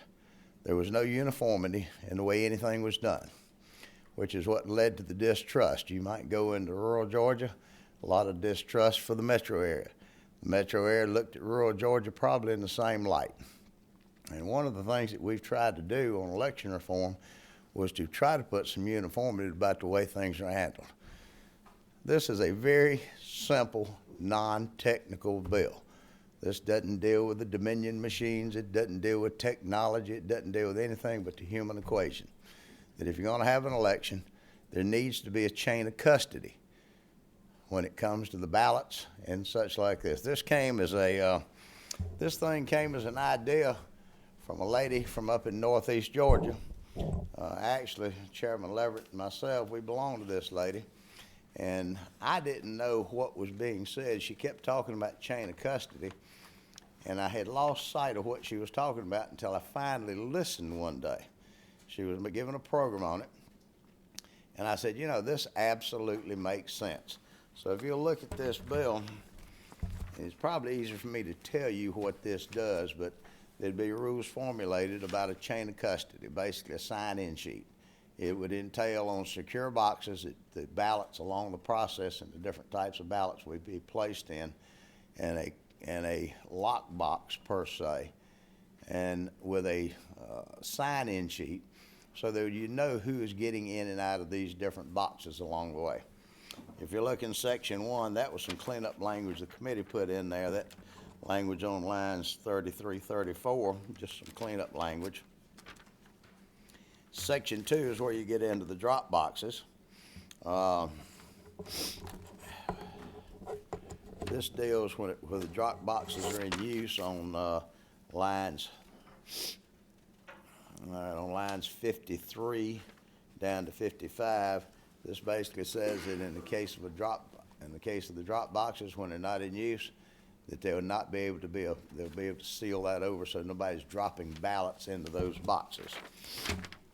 And you get into the meats of this thing when you get on line 78 through 82. This deals with the chain of custody, when they go to pick up the ballots out of these drop boxes, then they would be accounted for. They'd be put into a drop box, they'd be sealed, and then there would be that form that would be devised that whoever's handling these, that they would sign it, they'd put the time and basically be recorded to prevent tampering without somebody knowing if they wanted to check back. Section 3 deals with the absentee ballots. On lines 126 to 128, that was some committee cleanup language last year. Section 4, you get into more on the absentee ballots. If you look on 164, basically says these absentee ballots shall be safely secured in storage in either sealed containers and access control rooms. People asked what that was about. You might remember there was some questions about the election in 2020 about, well, the bathroom overflowed. You had wet ballots. Well, that's what we're talking about, cleaning this up, trying to take anything out of consideration for any doubt.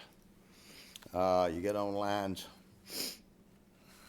let's see, on lines 210 to 212, this deals with the return of absentee ballots. When they're coming in, then those absentee ballots would then be put in the boxes and sealed, and whoever's handling would sign those, so you know who was in charge or who signed those last.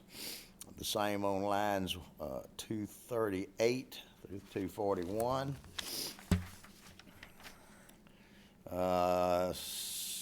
Scanned ballots on lines 290 to 294. When they're scanning the ballots, once scanned, they would be put in those same boxes, sealed with a chain of custody, somebody, whoever's handling them, that would then sign it also. Go to line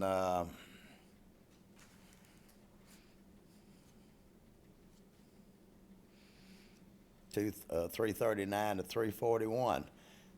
This would be where the bags or boxes from the drop boxes for absentees. We're handling this all through the process anytime there's a ballot that has been marked. Opening of the absentee ballots is on lines 349 to 351.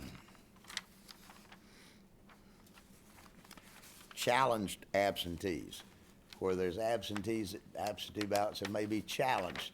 They're kept separate and they're put in these drop boxes, these safe boxes rather than say storage boxes with a chain of custody.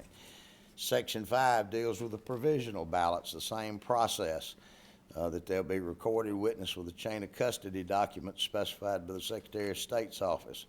Section 6, tabulated ballot, the tabulated voter ballots, same process. And that, ladies and gentlemen, is what this does. It's quite simple. This isn't technical, but it sort of gets into the human factor of what we do. Now, I don't expect this bill to travel on its own. God knows how many election bills we got out, and I would certainly hope this would be included into the mix when we combine all of these bills, hopefully into a substitute or whatever the will of the powers may be. Well, thanks for the presentation. Quick enough. Yep, I believe this is about the 5th time I've heard it. That's the difference between me and a senator. Oh. I do have one question. He's already left. Yep. Have you talked to any local or election superintendents, heard any feedback from them on their ability to implement We this? heard feedback from them 3 years ago. They thought the world was coming to an end. We cleaned up a lot of the language at that time. They were afraid that they were going to have to be counting individual sheafs of paper. I mean, if you could find an excuse, they could find one. And then we came back, well, we changed that in the bill 3 years ago, cleaned it up, went to the Senate. Then last year it's basically the same bill. It's been cleaned up, and since then we haven't heard anything. People ask me questions about, the cost of this. You can go to Home Depot or any hardware store. You can buy these heavy-duty, tough boxes with sealed tops. You can buy them all day long for $8 a piece. And you're basically asking them to sign and date, who was in the box last. A chain of custody that on all the different processes where there's ballots involved, that they go into that lockbox so they're safe, so that if a commode overruns upstairs, it don't flow down on them, and then there's all that suspicion and doubt that may be, that there's a chain of custody form that's attached. And it doesn't take a rocket scientist, nor does it take somebody, an engineer, to draft a form of a chain of custody to say who gets into this and who passed it down the line, who was the last person in, so we'll know who is responsible. Does the committee have any questions? All right, thank you. We have a couple signed up to speak, and we'll start with Mr. Sterling.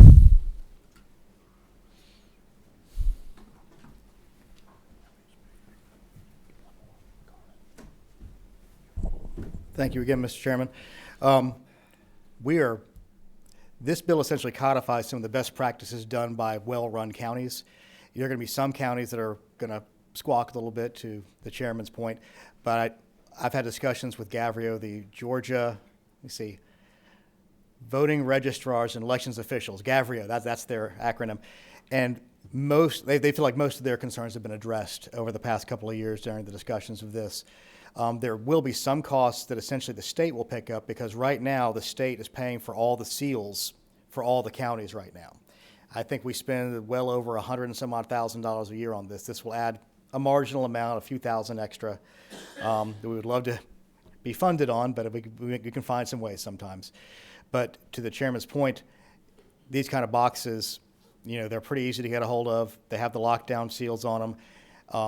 The one thing I want to make sure is, I can guarantee one thing. We pass this bill, people are going to forget to sign the sheet right. They're going to do things wrong. And what I don't want to do is have people say, we got to throw out all those ballots, because that's not how this works. A clerk making a mistake doesn't do that. But for the most part, this is going to help, I believe, to the chairman's intent, is people feeling better about how this is done. And the good part is this is now going to be about 5% of our ballots instead of 25 or 50% we saw in 2020. So we are supportive of this kind of bill for codifying the best practices of the best counties. Thank you. Any questions? May I ask one totally Yep. unrelated? Go ahead, Chairman Deloach. You mentioned these county election superintendents, and I guess you referenced their organization. There's been, I think, a lot of interest from them in looking at a requirement that came out of SB 202 that for statewide general elections, they're required to have one machine in each precinct for each 250 electors. And I've had a number of them contact me about either eliminating that altogether or giving some consideration for early and absentee voting. And we've got precincts in, for instance, on St. Simon's Island where as high as 70% vote early. So have you had any conversation with them about that or heard anything from them? I've had innumerable conversations with them about that. At this point, with the voting behavior changes we've seen in Georgia, where essentially, on average, 60 to 65% of our voters have already cast their votes by Election Day, the one for 250 becomes onerous, adds costs, and adds risk. So if we could find a way to either eliminate it altogether or at least take into account the fact that, hundreds or thousands of individuals have already voted in those precincts, I think it would be great for the counties. It would be less wear and tear on the equipment and wouldn't require as much drayage, or in some counties, as many prisoners to move these things, or in some counties, they could move to a smaller location and save money. Giving the counties flexibilities, because they're the ones who run it and they're the ones that have to pay for all these things, we think would be a better thing to do altogether. Maybe there needs to be a floor, but we have to take into account the fact that we have essentially 70% of the voters have already voted by Election Day. And I think it'd be good for Georgians and good for the counties. Of course, we understand we only do that in statewide general elections, and everything else they have. Would you be willing to put that in an email and send it to me, the remarks you just made about having heard from a number of them and why you think that might be a good thing to do? Absolutely, sir. Thank you very much. Thank you, Mr. Chairman.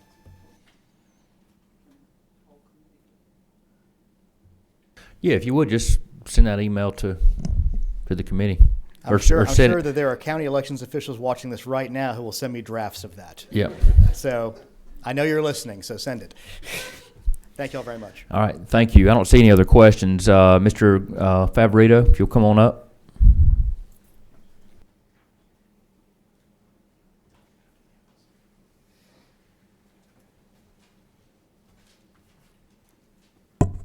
I'm just thrilled to be on the same side of the issue with Mr. Sterling on this one. I'm really excited about that.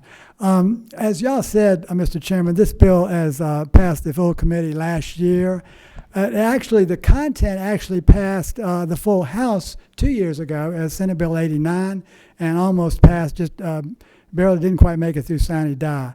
One thing I'm not sure if Chairman Powell mentioned, this is a constituent-driven bill, as he alluded to.